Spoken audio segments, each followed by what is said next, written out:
അമ്മയോട് ചേർന്ന് പ്രാർത്ഥിക്കാം. അമ്മേ പരിശുദ്ധമ്മേ, അമ്മേ പരിശുദ്ധമ്മേ, ദൈവമാതാവേ, ദൈവമാതാവേ, കൃപാസനത്തിലൂടെ ഞങ്ങൾക്കും ഞങ്ങളുടെ ദേശത്തിനും അമ്മ മാധ്യസ്ഥം തേടി തന്ന എല്ലാ അനുഗ്രഹങ്ങൾക്കും കൃപകൾക്കും ഞങ്ങളിപ്പോൾ ഹൃദയം നിറഞ്ഞ നന്ദി പറയുന്നു.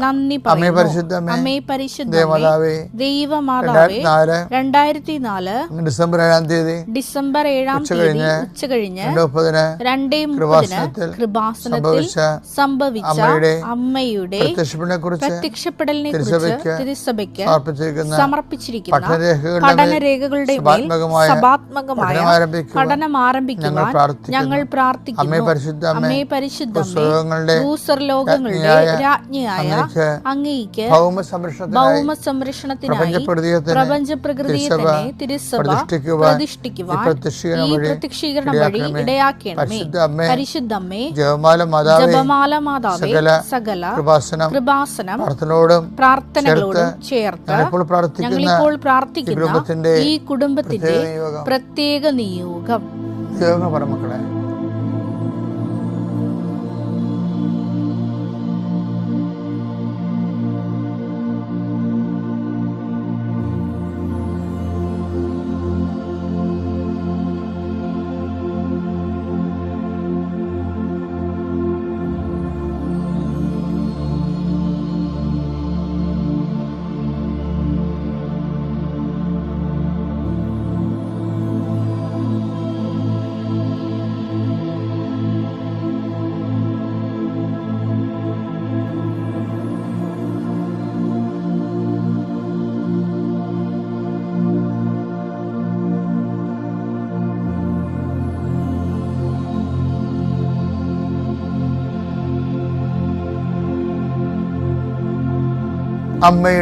അമ്മയുടെ പ്രത്യക്ഷീകരണത്തിന്റെ അനുഗ്രഹവേളയിൽ ഞങ്ങൾക്ക് സാധിച്ചു തരുവാൻ കനിയണമേ. വിശ്വാസ പ്രമാണം. സർവശക്തനായ പിതാവും ആകാശത്തിന്റെയും ഭൂമിയുടെയും സൃഷ്ടാവുമായ ദൈവത്തിൽ ഞാൻ വിശ്വസിക്കുന്നു. അവിടുത്തെ ഏകപുത്രനും ഞങ്ങളുടെ കർത്താവുമായ ഈശോമിശിഹായിലും ഞാൻ വിശ്വസിക്കുന്നു. ഈ പുത്രൻ പരിശുദ്ധാത്മാവിനാൽ ഗർഭസ്ഥനായി കന്യകാമറിയത്തിൽ നിന്ന് പിറന്ന് പൊന്തിയോസ് പീലാത്തോസിന്റെ കാലത്ത് പീഡകൾ സഹിച്ച് കുരിശിൽ തറയ്ക്കപ്പെട്ട് മരിച്ച് അടക്കപ്പെട്ട് പാതാളങ്ങളിൽ ഇറങ്ങി മരിച്ചവരുടെ ഇടയിൽ നിന്ന് 3-ാം നാൾ ഉയർത്ത് സ്വർഗത്തിലേക്ക് എഴുന്നള്ളി സർവശക്തിയുള്ള പിതാവായ ദൈവത്തിന്റെ വലതുഭാഗത്തിരിക്കുന്നു. അവിടെ നിന്ന് ജീവിക്കുന്നവരെയും മരിച്ചവരെയും വിധിക്കുവാൻ വരുമെന്നും ഞാൻ വിശ്വസിക്കുന്നു. പരിശുദ്ധാത്മാവിലും ഞാൻ വിശ്വസിക്കുന്നു. വിശുദ്ധ കത്തോലിക്കാ സഭയിലും പുണ്യവാന്മാരുടെ ഐക്യത്തിലും പാപങ്ങളുടെ മോചനത്തിലും ശരീരത്തിന്റെ ഉയർപ്പിലും നിത്യമായ ജീവിതത്തിലും ഞാൻ വിശ്വസിക്കുന്നു. ആമേൻ. സ്വർഗ്ഗസ്ഥനായ ഞങ്ങളുടെ പിതാവേ, അങ്ങയുടെ നാമം പൂജിതമാകണമേ. അങ്ങയുടെ രാജ്യം വരണമേ. അങ്ങയുടെ തിരുമനസ് സ്വർഗത്തിലെ പോലെ ഭൂമിയിലും ആകണമേ. അന്നു വേണ്ടുന്ന ആഹാരം ഇന്ന് ഞങ്ങൾക്ക് തരണമേ. ഞങ്ങളോട് തെറ്റ് ചെയ്യുന്നവരോട് ഞങ്ങൾ ക്ഷമിക്കുന്നത് പോലെ ഞങ്ങളുടെ തെറ്റുകൾ ഞങ്ങളോടും ക്ഷമിക്കണമേ. ഞങ്ങളെ പ്രലോഭനത്തിൽ ഉൾപ്പെടുത്തരുതേ, തിന്മയിൽ ഞങ്ങൾ രക്ഷിക്കണമേ. ആമേൻ. നന്മ നിറഞ്ഞ മറിയമേ, സ്വസ്തി. കർത്താവ് അങ്ങയുടെ കൂടെ സ്ത്രീകളിൽ അങ്ങ് അനുഗ്രഹിക്കപ്പെട്ടവളാകുന്നു. അങ്ങയുടെ ഉദരത്തിൻ ഫലമായി ഈശോ അനുഗ്രഹിക്കപ്പെട്ടവനാകുന്നു. പരിശുദ്ധ മറിയമേ, തമ്പുരാന്റെ അമ്മേ, പാപികളായ ഞങ്ങൾക്ക് വേണ്ടി ഇപ്പോഴും ഞങ്ങളുടെ മരണസമയത്തും തമ്പുരാനോട് അപേക്ഷിക്കണമേ. ആമേൻ. കർത്താവ് നിന്റെ ഉന്നതമായ നാമത്തിന് സ്വസ്ത്രം ചെയ്യുന്നു. കർത്താവ് നിന്റെ വിശുദ്ധ പൗരോഹിത്യത്തെ മഹത്വപ്പെടുത്തണമേ. കർത്താവ് സഭയിലുള്ള സാന്നിധ്യം പ്രകടമാക്കണമേ. 39 വർഷം ഞാൻ അർപ്പിച്ച കൃപയുടെ യോഗ്യതയാൽ കൃപാസ്ഥാനത്താരെ ജീവനോടെ പ്രത്യക്ഷപ്പെട്ട പരിശുദ്ധയുടെ മാധ്യസ്ഥത്തിലെ ഞാൻ കുരിശ് ഉയർത്തി പ്രാർത്ഥിക്കുന്ന കർത്താവേ, വിശ്വാസത്തിൻ്റെ സേവ ഉയർത്തിക്കൊണ്ട് അങ്ങയുടെ മക്കൾക്ക് വേണ്ടി പ്രാർത്ഥിക്കുന്നു. ഇന്ന് അങ്ങയുടെ മക്കളെ ആശങ്കയോടെ കാണുന്ന ഓരോ വിഷയങ്ങളിലും കർത്താവിൻ്റെ ചൈതന്യം തുളുമ്പട്ടെ. ഇന്ന് അങ്ങയുടെ മക്കൾ യാത്ര പോകുമ്പോൾ പേടിക്കുന്ന ഓരോ വിഷയങ്ങളുടെ മേലും കർത്താവിൻ്റെ ശക്തി ഒഴുകട്ടെ എന്ന് പ്രാർത്ഥിക്കുന്നു. ആശുപത്രി പോണവരുണ്ട്, ക്രയവിക്രയങ്ങൾക്ക് പോണവരുണ്ട്, വിവാഹ കാര്യങ്ങൾക്ക് സെറ്റ് ചെയ്യാൻ പോകുന്നവരുണ്ട്, അതുപോലെ തന്നെ ഓരോരോ ബിസിനസ്സിന് പോകുന്നവരുണ്ട്.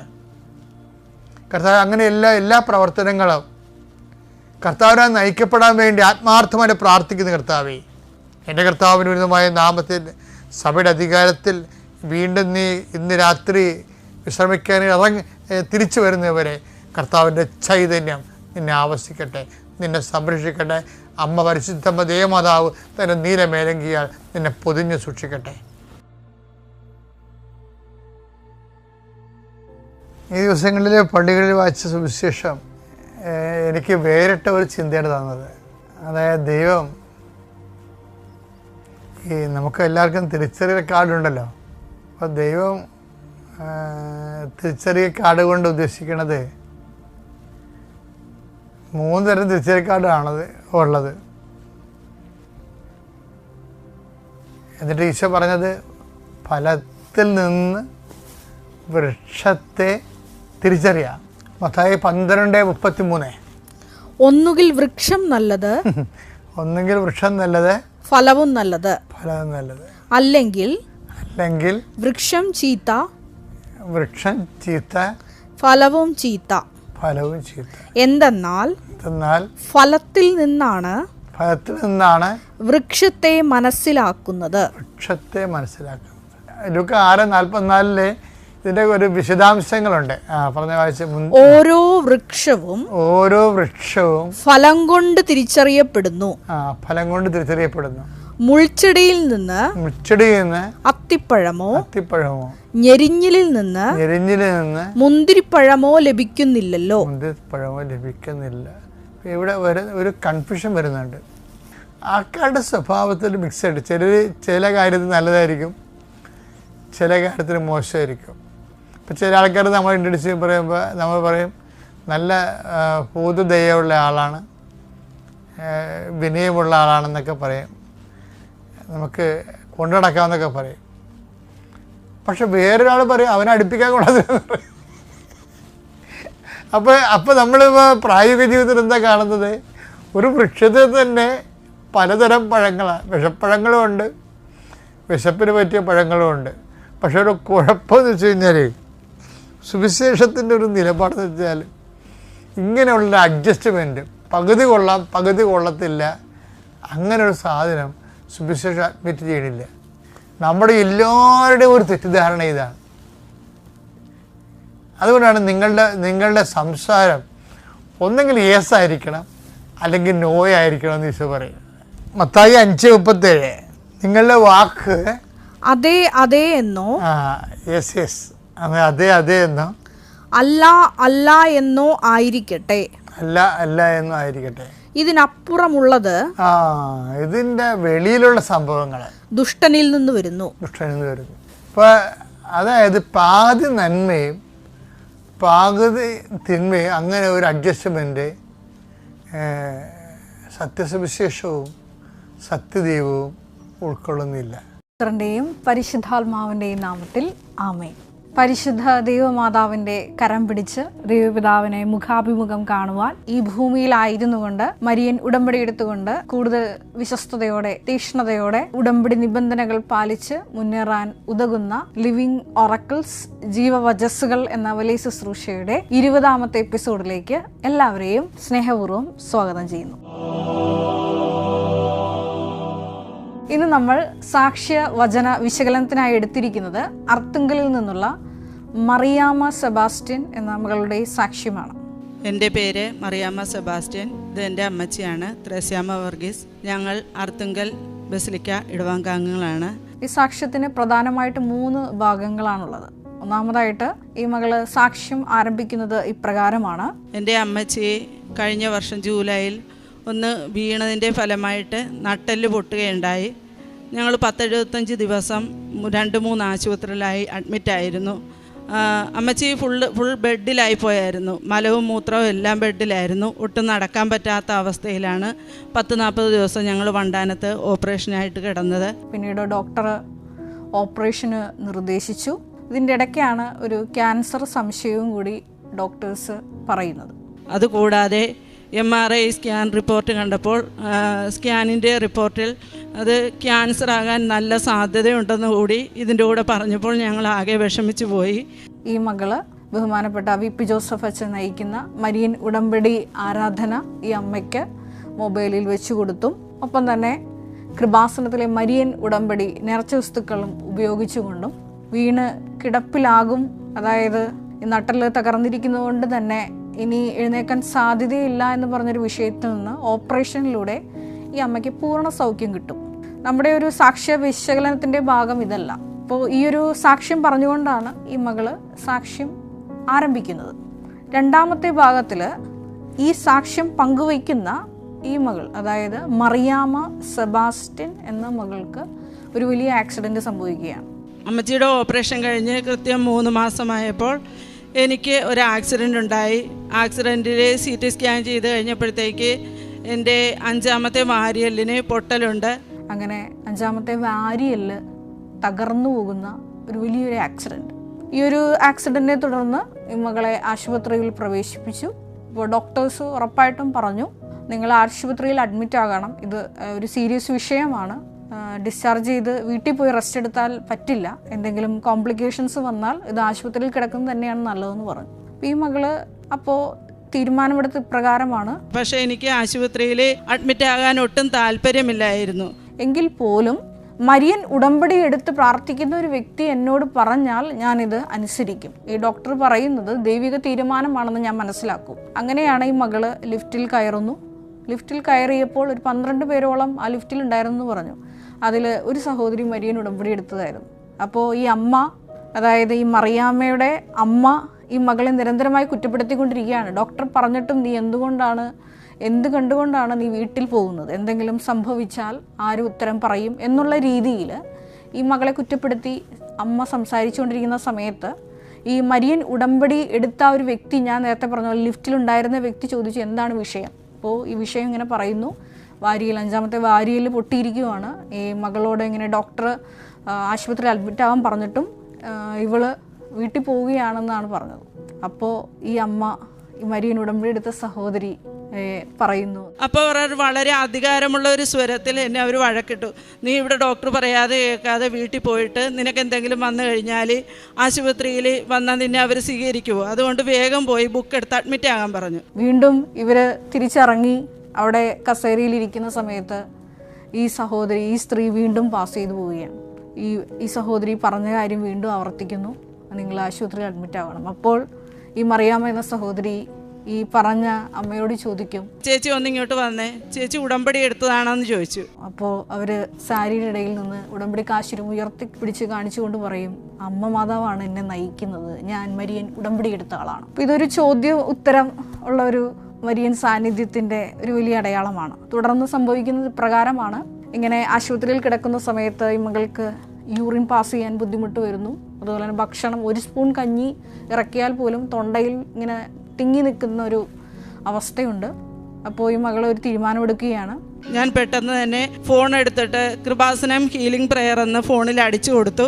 അങ്ങനെ കൃപാസനം ഹീലിംഗ് പ്രയർ എന്ന് അടിക്കുമ്പോൾ ബഹുമാനപ്പെട്ട വി.പി. ജോസഫ് അച്ഛൻ്റെ പ്രയർ അവിടെ ടൈം ലൈനിൽ വന്നു. ആ പ്രാർത്ഥനയിൽ ആദ്യം അച്ഛൻ കിഡ്നി രോഗികൾക്ക് വേണ്ടിയിട്ടാണ് പ്രാർത്ഥിക്കുന്നത്. ഞാൻ പറഞ്ഞല്ലേ എനിക്ക് മൂത്രം പോകുന്നില്ലായിരുന്നു എന്ന്. അങ്ങനെ അതുകൂടി അടുത്ത പ്രാർത്ഥന അച്ഛൻ ശ്വാസകോശ രോഗികൾക്ക് വേണ്ടിയിട്ടാണ് അതിൽ പ്രാർത്ഥിച്ചത്. അപ്പം ഞാൻ പറഞ്ഞു നേരത്തെ ശ്വാസത്തിൻ്റെ എന്തോ പ്രശ്നം ഇവിടെ തടസ്സമുള്ളത് കൊണ്ടാണ് ഭക്ഷണം കീഴ്പോട്ട് ഇറങ്ങാത്തതെന്ന്. ഈ മകൾക്കും ഇതേപോലെ തന്നെ തൊണ്ടയിൽ കെട്ടി താഴോട്ട് ഇറങ്ങാത്ത ഒരു അവസ്ഥയിലൂടെയാണ് ഈ മകളും കടന്നു പോയിക്കൊണ്ടിരുന്നത്. ഈ ഭക്ഷണം 5 മിനിറ്റിനുള്ളിലാണ് യൂറിൻ പുറത്തു പോകാതെ, അതായത് ബ്ലാഡറിൽ തന്നെ കെട്ടിക്കിടക്കുന്ന അവസ്ഥയിൽ നിന്ന് കംപ്ലീറ്റ് ആയിട്ട്, അതായത് ഈ ഹീലിംഗ് പ്രയർ കൂടുന്നതിന് തൊട്ട് മുമ്പ് ഈ സഹോദരി പറയുന്നുണ്ട്, കടുത്ത ചുവന്ന നിറത്തോടുകൂടിയുള്ള യൂറിനാണ് പാസ് ചെയ്തുകൊണ്ടിരുന്നതെങ്കിൽ ഈ പ്രാർത്ഥന കൂടിക്കഴിഞ്ഞ് 5 മിനിറ്റ് കഴിഞ്ഞപ്പോൾ ക്ലിയർ ആയിട്ടുള്ള യൂറിൻ, നോർമൽ യൂറിൻ പാസ് ചെയ്യാൻ തുടങ്ങി. അതുപോലെ തന്നെ വെള്ളം കുടിച്ചപ്പോൾ തൊണ്ടയിൽ കെട്ടി നിൽക്കാതെ ഈ വെള്ളം ഇറങ്ങി. അപ്പോൾ അതും ഈ ശ്വാസകോശ സംബന്ധമായിട്ടുള്ള അസുഖവുമായിട്ട് ബഹുമാനപ്പെട്ട അച്ഛൻ പറഞ്ഞ സന്ദേശവുമായി ബന്ധപ്പെട്ടതായിരുന്നു. ആ തൊണ്ടയുടെ ആ ഒരു തടസ്സമൊക്കെ ഈ മകൾക്ക് മാറിക്കിട്ടിയെന്ന് സാക്ഷ്യത്തിൽ പറയുന്നുണ്ട്. ഇങ്ങനെ വാരിയൽ തകർന്ന് കിടക്കുന്ന ഈ മകളോട് പരിശുദ്ധാത്മാവ് ആശുപത്രിയിൽ കിടക്കണം എന്ന് പറഞ്ഞതിൻ്റെ കാരണം കുറച്ച് ദിവസം കഴിയുമ്പോൾ ഈ ഡോക്ടറിലൂടെ തന്നെ ഈ മകൾക്ക് ബോധ്യം കിട്ടുകയാണ്. ഡോക്ടർ പറയും എങ്ങാനും ഈ വാരിയെല്ല് നിങ്ങളുടെ ശ്വാസകോശത്തിൽ തുളഞ്ഞു കയറി അത് ശ്വാസകോശത്തിൽ ഏറ് നിറഞ്ഞ് അത് വലിയൊരു കോംപ്ലിക്കേഷനായിട്ട് തീർന്നാൽ നിങ്ങൾക്ക് മരണം വരെ സംഭവിക്കാനുള്ള ഒരു ഗുരുതരമായ അവസ്ഥയായിരുന്നു നിങ്ങളുടേത്. അപ്പോൾ ഉടമ്പടിയിലായിരിക്കുന്നതുകൊണ്ട് തന്നെ തക്ക സമയത്ത് ഒരു മരിയൻ ഉടമ്പടി എടുത്ത വ്യക്തിയിലൂടെ ദൈവം സംസാരിപ്പിച്ചാണ് ഈ മകളെ ആശുപത്രിയിൽ അഡ്മിറ്റാക്കി പൂർണ്ണ സൗഖ്യം കൊടുക്കുന്നത്. തുടർന്ന് ആശുപത്രിയിൽ നിന്ന് വന്നതിന് ശേഷവും ഈ മകൾക്ക് സ്പൈറോമീറ്റർ കൊടുത്തു വിട്ടിട്ടുണ്ടായിരുന്നു. കാരണം ഈ ശ്വാസകോശ സംബന്ധമായിട്ടുള്ള ഈ വാരിയിലൊക്കെ പൊട്ടിയിരിക്കുന്നത് കാരണം ഈ ശ്വാസം എടുക്കാനൊക്കെ ഒത്തിരിയേറെ ബുദ്ധിമുട്ട് ഈ മകൾക്കുണ്ടായിരുന്നു. അപ്പോൾ സ്പൈറോമീറ്ററിൽ ഒരു ബോള് പൊങ്ങും, രണ്ടാമത്തെ ബോള് പകുതിയേ പൊങ്ങുള്ളൂ, മൂന്നാമത്തെ ബോള് ഒന്നും ഒരു അനക്കവും ഇല്ല. ഇങ്ങനെയായിരുന്നു ഈ മകളുടെ ശ്വാസകോശത്തിൻ്റെ അവസ്ഥ. ബഹുമാനപ്പെട്ട VP ജോസഫ് അച്ഛനെ വന്ന് കണ്ടു. പിറ്റേ ദിവസം മുതൽ ഈ മകൾ 3 ബോളും ഈ സ്പൈറോമീറ്ററിൽ പൊങ്ങാൻ തുടങ്ങി. അതും വലിയൊരു സമയബന്ധിതമായിട്ടുള്ള ബഹുമാനപ്പെട്ട VP ജോസഫ് അച്ഛൻ്റെ കൈവപ്പ് പ്രാർത്ഥന വഴി ലഭിച്ച വലിയൊരു സൗഖ്യമാണ്. ഈ ഒരു സാക്ഷ്യത്തിൽ ഈ മകൾ പറയുന്ന മറ്റൊരു വിഷയം, അതാണ് സാക്ഷ്യത്തിൻ്റെ 2ാമത്തെ ഭാഗം. അതായത് ഇങ്ങനെ വാരിയലൊക്കെ പൊട്ടി ഗുരുതരമായ വേദനയിലൂടെ കടന്നു പോകുമ്പോൾ എൻ്റെ വേദന മുഴുവനും ഞാൻ കാഴ്ചവെച്ചത് ഒരേ ഒരു വിഷയത്തിന് വേണ്ടിയിട്ടായിരുന്നു. അതായത് അത് കഴിഞ്ഞ് വീണ്ടും 1.5 ആഴ്ച വീട്ടിൽ റെസ്റ്റ് ചെയ്യണമായിരുന്നു. അപ്പോൾ ഈ ഞാൻ വാരിയൽ പൊട്ടിയതിൻ്റെ വേദനയെല്ലാം നല്ല വേദനയായിരുന്നു. ആ വേദനയെല്ലാം മാതാവിൻ്റെ പ്രത്യക്ഷീകരണം സഭ അംഗീകരിക്കുന്നതിന് വേണ്ടിയുള്ള സഹനമായിട്ടാണ് ഞാൻ മാതാവിനെ കാഴ്ചവെച്ചത്. ഇങ്ങനെ വലിയൊരു ദൈവിക നിയോഗത്തിന് വേണ്ടി ഈ ഒരു സഹനം കാഴ്ചവെച്ചപ്പോൾ പരിശുദ്ധാത്മാവ് വീണ്ടും ഒരു വലിയ വെളിപ്പെടുത്തൽ ഈ മകൾക്ക് നൽകുകയാണ്. 2017 കൃപാസനത്തിൽ ഉണ്ടായിരുന്ന മരിയൻ കൃപാഭിഷേക ധ്യാനം, ആ ധ്യാനത്തിൽ പങ്കെടുത്ത് പ്രാർത്ഥിച്ചുകൊണ്ടിരുന്നപ്പോൾ പരിശുദ്ധാത്മാവ് ഈ മകളെ ഒരു പ്രാർത്ഥന പഠിപ്പിച്ചിരുന്നു. ആ പ്രാർത്ഥന ഇപ്രകാരമായിരുന്നു: പരിശുദ്ധാത്മാവ് തന്നെയായ പരിശുദ്ധ മറിയമ്മേ, അമ്മയുടെ ഉദരത്തിൽ എന്നെ ഒരു ഭ്രൂണമായി സ്വീകരിക്കണമേ. പൂർണ്ണ വളർച്ചയെത്തുമ്പോൾ എന്നെ ഈശോയുടെ മടിയിൽ പ്രസവിക്കണമേ. ഇതായിരുന്നു ആ പ്രാർത്ഥന. വളരെ മനോഹരമായ ഒരു പ്രാർത്ഥന, ഒത്തിരിയേറെ അർത്ഥമുള്ളൊരു പ്രാർത്ഥന.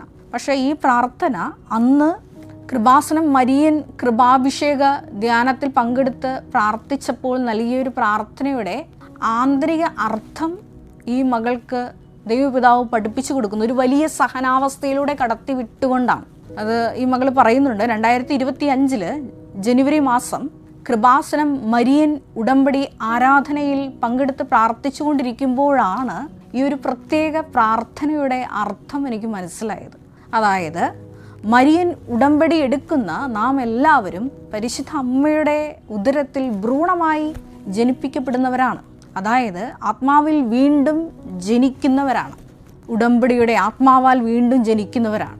ഇങ്ങനെ വീണ്ടും ജനിച്ചതിന് ശേഷം പൂർണ്ണ വളർച്ചയെത്തുമ്പോൾ, അതായത് നമ്മുടെ മരണം സമീപിക്കുമ്പോഴാണ് നമ്മുടെ ഈ ആത്മാവിനെ ദൈവമാതാവ് ഈശോയ്ക്ക് കൈമാറുന്നത്. അതാണ് ഈ മകളെ ദൈവപിതാവ് പഠിപ്പിച്ചു കൊടുത്തത്. അതായത് പൂർണ്ണ വളർച്ചയെത്തുമ്പോൾ ഈശോയുടെ മടിയിൽ എന്നെ പ്രസവിപ്പിക്കണമേ എന്ന്.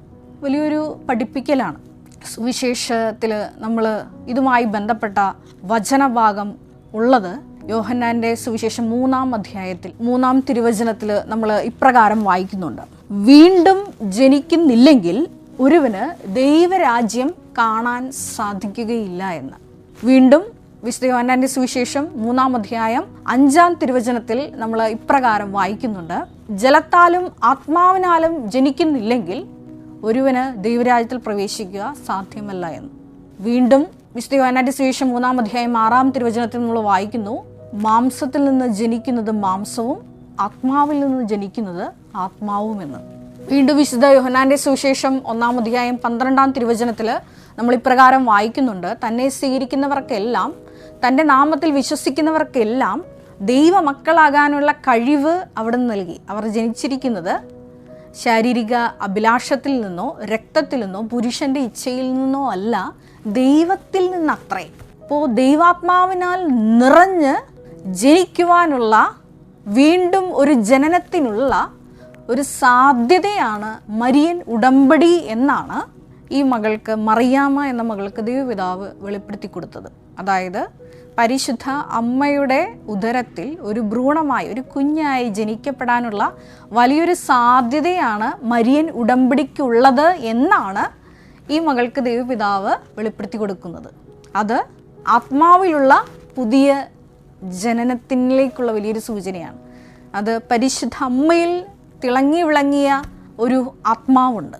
ദൈവപിതാവിൻ്റെ പദ്ധതി ദൈവമാതാവിൻ്റെ ജീവിതത്തിൽ നിറവേറുവാൻ പരിശുദ്ധ അമ്മയിൽ പ്രവർത്തിച്ച ഒരു കൃപയുടെ ആത്മാവുണ്ട്. ആ ആത്മാവിനാൽ നിറയപ്പെടാനാണ് മരിയൻ ഉടമ്പടി എടുത്തിരിക്കുന്നവർ വിളിക്കപ്പെട്ടിരിക്കുന്നത് എന്നുള്ള ഒരു അർത്ഥം കൂടി ഈ മകള് പങ്കുവയ്ക്കുന്നുണ്ട്. വലിയൊരു ദൈവിക വെളിപാടാണിത്. വീണ്ടും ഈ മകള് സാക്ഷ്യത്തിൽ പറയുന്നുണ്ട്, ഡിസംബർ 7-ാം തീയതി പരിശുദ്ധ അമ്മയുടെ പ്രത്യക്ഷീകരണം നടക്കുന്ന സമയത്ത് ഇവരുടെ ഒരു സ്പോൺസർ ഇവരുടെ ഭവനത്തിൽ സന്ദർശിക്കുന്നുണ്ട്. അവിടെ സ്പോൺസറിനെ ഇവർ കൃപാസനത്തിൽ കൊണ്ടുവന്നു. പരിശുദ്ധ അമ്മയുടെ പ്രത്യക്ഷീകരണം നടന്ന ഈ അൾത്താരയിൽ കൊണ്ടുവന്ന് അമ്മയുടെ പ്രത്യക്ഷീകരണത്തെക്കുറിച്ചും ഇവിടെ നടക്കുന്ന അത്ഭുതങ്ങളെക്കുറിച്ചും ഒക്കെ ഈ സ്പോൺസറിനോട് പറയും. തുടർന്ന് പിറ്റേ ദിവസം ഡിസംബർ 8-ാം തീയതി ഈ കുടുംബത്തിന് ഈ സ്പോൺസർ ഒരു ഇന്ദ്രനീല മോതിരം കൈമാറുകയാണ്. എന്നിട്ട് അവർ പറയുകയാണ്, ദൈവമാണ് നിങ്ങളെയും എന്നെയും കണ്ടുമുട്ടിച്ചത്, ഇത് ദൈവത്തിൽ നിന്നുള്ളൊരു തീരുമാനമാണ് എന്ന് പറഞ്ഞുകൊണ്ടാണ് ഈ മോതിരം കൈമാറുന്നത്. അപ്പോൾ ഒരു ഇന്ദ്രനീലം എന്നുള്ള ഒരു വാക്ക് ഉടമ്പടിയിൽ ഇരിക്കുന്നവർക്ക് ഒത്തിരി സുപരിചിതമായിരിക്കും. കാരണം നമ്മുടെ ഉടമ്പടി ബുക്കിൽ നീലത്തിരിയുടെ ഭാഗത്ത് ഈ ഒരു ബൈബിൾ വാക്യം നമുക്ക് വായിക്കാൻ സാധിക്കും. അതായത് പുറപ്പാട് 34:10 തിരുവചനം. അവിടെ ഉടമ്പടി ഉറപ്പിക്കുന്ന വചനഭാഗത്തിൽ നമ്മൾ ഇപ്രകാരം വായിക്കുന്നുണ്ട്, അവർ ഇസ്രായേലിൻ്റെ ദൈവത്തെ കണ്ടു എന്നും ഇന്ദ്രനീല കൽത്തളം പോലെ എന്തോ ഒന്ന് അവിടുത്തെ പാദത്തിൻ്റെ കീഴിൽ കാണപ്പെട്ടു എന്നും നമ്മൾ തിരുവചനത്തിൽ വായിക്കുന്നുണ്ട്. അപ്പോൾ മരിയൻ ഉടമ്പടി ഉറപ്പിക്കുന്ന ഒരു ഭാഗത്താണ് ഈ ഒരു ഇന്ദ്രനീല കൽത്തളം പോലെ എന്തോ ഒന്ന് ദൈവത്തിൻ്റെ പാദത്തിൻ്റെ അടിയിൽ കാണുന്ന ഒരു ദർശനത്തിലേക്ക് ഈ ഒരു മോശയെയും അഹറോനെയും കൂടെയുള്ള 70 ശ്രേഷ്ഠന്മാരെയും മലമുകളിലേക്ക് നയിക്കപ്പെടുമ്പോൾ ദൈവപിതാവിൻ്റെ ഒരു വലിയ വെളിപ്പെടുത്തലുണ്ടാവും. അപ്പോൾ ഇന്ദ്രനീലം എന്നുള്ള ആ ഒരു കളറ് ഒപ്പം തന്നെ ദൈവത്തിൻ്റെ സാന്നിധ്യത്തെ സൂചിപ്പിക്കുന്നതാണ്. അങ്ങനെ ഒരു ദൈവാനുഭവം കൂടി ഇവരുടെ ജീവിതത്തിൽ ഉണ്ടാകുന്നുണ്ട്. ഇനി മരിയൻ ഉടമ്പടി എടുത്തിരിക്കുന്ന സഹോദരങ്ങളെ സംബന്ധിച്ചിടത്തോളം ഈ ഒരു സാക്ഷ്യത്തിൻ്റെ പ്രസക്തി എന്താണ് എന്നാണ് ഞാൻ അടുത്തതായിട്ട് 3-ാമത്തെ ഭാഗത്തിൽ പറയാൻ ആഗ്രഹിക്കുന്നത്. പരിശുദ്ധ ദൈവമാതാവിൻ്റെ മധ്യസ്ഥതയിലാണ് നമ്മളെല്ലാവരും മരിയൻ ഉടമ്പടി എടുത്ത് പ്രാർത്ഥിക്കുന്നത്. അപ്പോൾ ദൈവമാതാവിൻ്റെ പ്രത്യേകത, ഒരു വലിയ പ്രത്യേകത എന്താണെന്ന് ചോദിച്ചാൽ, കണ്ടുമുട്ടിയവർക്കെല്ലാം പരിശുദ്ധാത്മാവിനെ കൈമാറിയ ഒരു വ്യക്തിയാണ് ദൈവമാതാവ്. അത് പരിശുദ്ധ ദൈവമാതാവ് മംഗളവാർത്ത സന്ദേശം സ്വീകരിച്ച ആ ഒരു സമയം മുതൽ ദൈവമാതാവിൻ്റെ യാത്ര പരിശോധിച്ചാൽ നമുക്കത് വ്യക്തമാകും. എലിസബത്തിൻ്റെ ഭവനത്തിൽ സന്ദർശിക്കുന്ന ദൈവമാതാവ് എലിസബത്തിനെ അഭിവാദനം ചെയ്യുമ്പോൾ എന്താണ് സംഭവിക്കുന്നത്? വിശുദ്ധ ലൂക്കായുടെ സുവിശേഷത്തിൽ 1-ാം അധ്യായം 41-ാം തിരുവചനത്തിൽ നമ്മൾ ഇപ്രകാരം വായിക്കുന്നുണ്ട്, മറിയത്തിൻ്റെ അഭിവാദന സ്വരം ശ്രവിച്ച മാത്രയിൽ എലിസബത്തിൻ്റെ ഉദരത്തിൽ ശിശു കുതിച്ചു ചാടി, അവൾ പരിശുദ്ധാത്മാവിനാൽ നിറഞ്ഞവളായി. അപ്പോൾ ഈ ഒരു സാധ്യത മരിയൻ ഉടമ്പടി എടുത്തിരിക്കുന്ന നമുക്ക് ഓരോരുത്തർക്കും ഉണ്ട്. കാരണം ബഹുമാനപ്പെട്ട VP ജോസഫ് അച്ഛൻ ഒരുപാട് ആയുധങ്ങളുമായിട്ടാണ് നമ്മളെ ഇവിടെ നിന്ന് പറഞ്ഞു വിടുന്നത്. എന്താണ് ആ ആയുധങ്ങൾ? കൃപയാൽ നിറയപ്പെടാൻ, വീണ്ടും ഒരു ജനനം മറ്റുള്ളവരുടെ ജീവിതത്തിൽ നമ്മുടെ സാന്നിധ്യം കൊണ്ട്, സാമീപ്യം കൊണ്ട് നിറയപ്പെടാൻ സാധ്യതയുള്ള അപ്പോസ്തല അധികാരം വഴി ലഭിച്ച പൗരോഹിത്യത്തിൻ്റെ കയ്യൊപ്പ് ശുശ്രൂഷയിൽ ലഭിച്ച കൃപ നമ്മളിലേക്ക് കൈമാറ്റം ചെയ്തുകൊണ്ട് ഒരുപാട് ഉടമ്പടി നേർച്ചവസ്തുക്കളുമായിട്ടാണ്, ആയുധങ്ങളുമായിട്ടാണ് നമ്മളെ ഓരോരുത്തരെയും ഇവിടെ നിന്ന് ബഹുമാനപ്പെട്ട അച്ഛൻ യാത്രയാക്കിയിരിക്കുന്നത്. ഈ ഒരു ഉടമ്പടി നേർച്ചവസ്തുക്കളെല്ലാം വേദനിക്കുന്നവരുടെ അടുത്തേക്ക് കടന്നു ചെന്നുകൊണ്ട് അവരെ വീണ്ടും ജനനത്തിലേക്ക് നയിക്കുവാനുള്ള ദൈവത്തിൻ്റെ പദ്ധതിയാണ്. അതുകൊണ്ടാണ് നമ്മൾ ഇവിടെ നിന്ന് പറഞ്ഞിരിക്കുന്നത്, നിങ്ങൾ മരിയൻ ഉടമ്പടി എടുത്തിരിക്കുന്നവർ ഒരിക്കലും ഉടമ്പടി നേർച്ച വസ്തുക്കൾ കൈമാറ്റം ചെയ്യരുത്. കാരണം നിങ്ങളെയാണ് ഇവിടെ നിന്ന് അഭിഷേകിച്ച് മരിയൻ ഉടമ്പടി പ്രഖ്യാപനത്തിലൂടെ, നമ്മുടെ തന്നെ സ്വയം സമർപ്പണത്തിലൂടെ ആ ഒരു അധികാരം നമ്മൾ ആർജിച്ച്, ശക്തി ആർജിച്ച് ഇവിടെ നിന്ന് പോകുന്നത്. അപ്പോൾ ഈ നേർച്ച വസ്തുക്കൾ ദൈവനാമത്തിൽ ഈശോയുടെ മഹത്വത്തിനായി, പരിശുദ്ധ അമ്മയുടെ പ്രത്യക്ഷീകരണത്തിൻ്റെ സ്ഥിരീകരണത്തിനായി ഉപയോഗിക്കുമ്പോൾ തീർച്ചയായിട്ടും അവിടെ നമ്മുടെ കഴിവല്ല, റോമാ 10:9 അനുസരിച്ച് യേശു കർത്താവാണെന്ന് അധരം കൊണ്ട് ഏറ്റുപറയുകയും ദൈവം അവനെ മരിച്ചെന്ന് ഉയർപ്പിച്ചെന്ന് ഹൃദയത്തിൽ വിശ്വസിച്ചുകൊണ്ട് അത് പ്രയോഗിക്കുമ്പോൾ വലിയ അടയാളങ്ങളാണ്, ഒരു വീണ്ടും ജനനമാണ് ഒരുപാട് വ്യക്തികളുടെ ജീവിതത്തിൽ സംഭവിക്കുന്നത്. ഒരുപാട് മക്കളാണ് പ്രതിദിനം ഇത്തരത്തിൽ അനുഭവം ലഭിച്ച കുടുംബങ്ങളുമായി വന്ന് ഈ അൾത്താരയിൽ സാക്ഷ്യങ്ങൾ പങ്കുവയ്ക്കുന്നത്. ഇത് ഈ ഒരു സാക്ഷ്യം നമുക്ക് മുമ്പിൽ തുറന്നിടുന്ന വലിയൊരു വെല്ലുവിളിയാണ്, നമ്മൾ ഏറ്റെടുക്കേണ്ടതാണ്. രണ്ടാമതായിട്ട് കൃപാസനം പത്ര പ്രേക്ഷിത പ്രവർത്തനം. ഒരുപാട് മക്കളാണ്, വേദനിച്ച് ചങ്കുപൊട്ടിയിരിക്കുന്ന അനേകം മക്കളാണ് ഈ ഒരൊറ്റ കൃപാസനം പത്രം വഴി ദൈവപിതാവിൻ്റെ സ്നേഹവും പരിശുദ്ധ ദൈവമാതാവിൻ്റെ വാത്സല്യവും യേശുവാകുന്ന രക്ഷ അനുഭവവും കണ്ടെത്തി ഇവിടെ വർദ്ധിച്ച സന്തോഷത്തോടെ വന്ന് തിരിച്ചു പോകുന്നത്. അപ്പോൾ നമ്മളെയും ഒരു വലിയ പദ്ധതിക്ക് വേണ്ടിയിട്ടാണ് മരിയൻ ഉടമ്പടിയിലേക്ക് ദൈവപിതാവ് തിരഞ്ഞെടുത്ത് ചേർത്തിരിക്കുന്നത്. ഞാൻ ഇന്നും ഓർക്കാറുണ്ട്. കാരണം ആരോ കൊണ്ടുവച്ച പത്രങ്ങളാണ് എന്നെയും ഈ ഒരു കൃപാസനമാലയത്തിൽ 2012 എത്തിച്ചത്. കാരണം ഞാൻ പഠിച്ചുകൊണ്ടിരിക്കുന്ന സമയത്ത് 4ാം വർഷം BS നഴ്സിംഗ് പഠിക്കുന്ന സമയം മുതൽ എൻ്റെ കയ്യിൽ എൻ്റെ ഇടവക പള്ളിയിൽ നിന്ന് എനിക്ക് കൃപാസനം പത്രം കിട്ടുമായിരുന്നു. അപ്പോൾ ആ പത്രം വായിക്കുമ്പോൾ എൻ്റെ മനസ്സിൽ എഡിറ്റോറിയൽ വായിക്കുന്നു വല്ലാതെ ആന്തരിക സന്തോഷമായിരുന്നു. കാരണം ഒരുപാട് ജീവിതത്തിൻ്റെ സഹന സാഹചര്യങ്ങളിലൂടെ കടന്നു പോകുമ്പോൾ എന്നെ സ്നേഹിക്കുന്ന ഒരു ദൈവമുണ്ടെന്നും ഈ സഹനങ്ങൾക്കപ്പുറം വലിയ മഹത്വം ലഭിക്കാനിരിക്കുന്നു എന്നുള്ള വലിയൊരു ബോധ്യവും ആ ഒരു പ്രായത്തിൽ എനിക്ക് കിട്ടിയത് ഈ കൃപാസനം പത്രത്തിൽ നിന്നാണ്. അതുപോലെ നമ്മളും വേദനിക്കുന്ന അനേകം മക്കളിലേക്ക് ഈ ഒരു കൃപാസനം പത്രവുമായിട്ട് ദൈവസ്നേഹത്തിൻ്റെ സുവിശേഷത്തിൻ്റെ ഈ പത്രവുമായി കടന്നു ചെല്ലുമ്പോൾ, അനേകം മക്കളുടെ ജീവിക്കുന്ന സാക്ഷ്യങ്ങൾ ഉൾക്കൊള്ളുന്ന ഈ ഒരു പത്രവുമായിട്ട് കടന്നു ചെല്ലുമ്പോൾ തീർച്ചയായിട്ടും അവരുടെ ജീവിതത്തിലും ഈ ഒരു വീണ്ടും ജനനം, ആത്മാവിലുള്ള ഒരു വീണ്ടും ജനനവും സാധ്യമാണ്. മൂന്നാമതായിട്ട് നമ്മൾ ഇവിടെ നിന്ന് പറഞ്ഞയച്ചിരിക്കുന്നത് കാരുണ്യ പ്രവൃത്തികൾ ചെയ്യാനാണ്. ഈ കാരുണ്യ പ്രവൃത്തികൾ ചെയ്യുന്ന വിഷയം വരുമ്പോൾ എൻ്റെ മനസ്സിൽ ഞാൻ എപ്പോഴും ഇതിനു മുമ്പ് ഞാൻ അൾത്താരയിൽ പ്രസംഗിച്ചിട്ടുള്ളതാണ്. ഒരു വലിയ സാക്ഷിയാണ് ഓർമ്മ വരുന്നത്. ഒരു മകള് ഇതുപോലെ കൃപാസനത്തിൽ വന്ന് പരിശുദ്ധ അമ്മയെ നോക്കി ഇങ്ങനെ പ്രാർത്ഥിച്ചുകൊണ്ടിരിക്കുകയാണ്. പെട്ടെന്ന് ആ മകൾക്കൊരു പ്രേരണ വരികയാണ്, ആലപ്പുഴ മെഡിക്കൽ കോളേജിലോട്ട് പോകണം. അപ്പോൾ ഈ മകള് കൂടെ ഉണ്ടായിരുന്ന വ്യക്തിയോട് പറയും, ഞാൻ ഇതേപോലെ മാതാവ് പറയുന്നുണ്ട്. അപ്പോൾ ഒത്തിരി ശകാരിച്ചെങ്കിലും പരിശുദ്ധമ്മ ശക്തമായ ഒരു പ്രേരണ കൊടുക്കുന്നതുകൊണ്ട് ഈ മകൾ നേരെ ആലപ്പുഴയിലേക്ക് പോവുകയാണ്. അവിടെ ചെന്നപ്പോഴാണ് ഇവർ കൃപാസനം പത്രമൊക്കെ എല്ലാവർക്കും വിതരണം ചെയ്തു.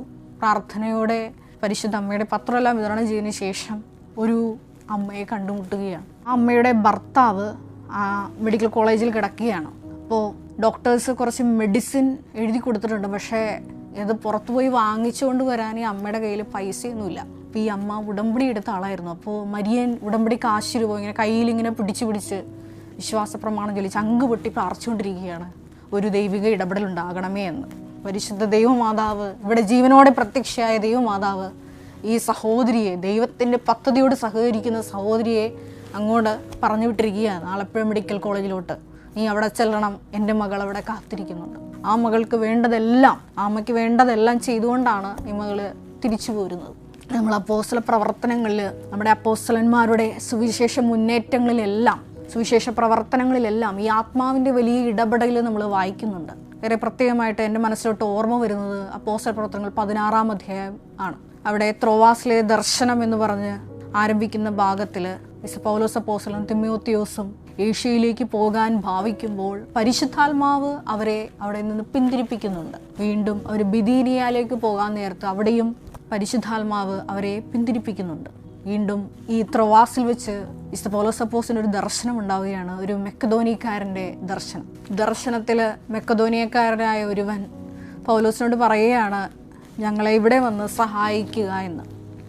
അങ്ങനെ സുവിശേഷം അറിയിക്കുവാൻ പൗലോസ് അപ്പോസ്തലനും തിമോത്തിയോസും അങ്ങോട്ട് പുറപ്പെടുകയാണ്.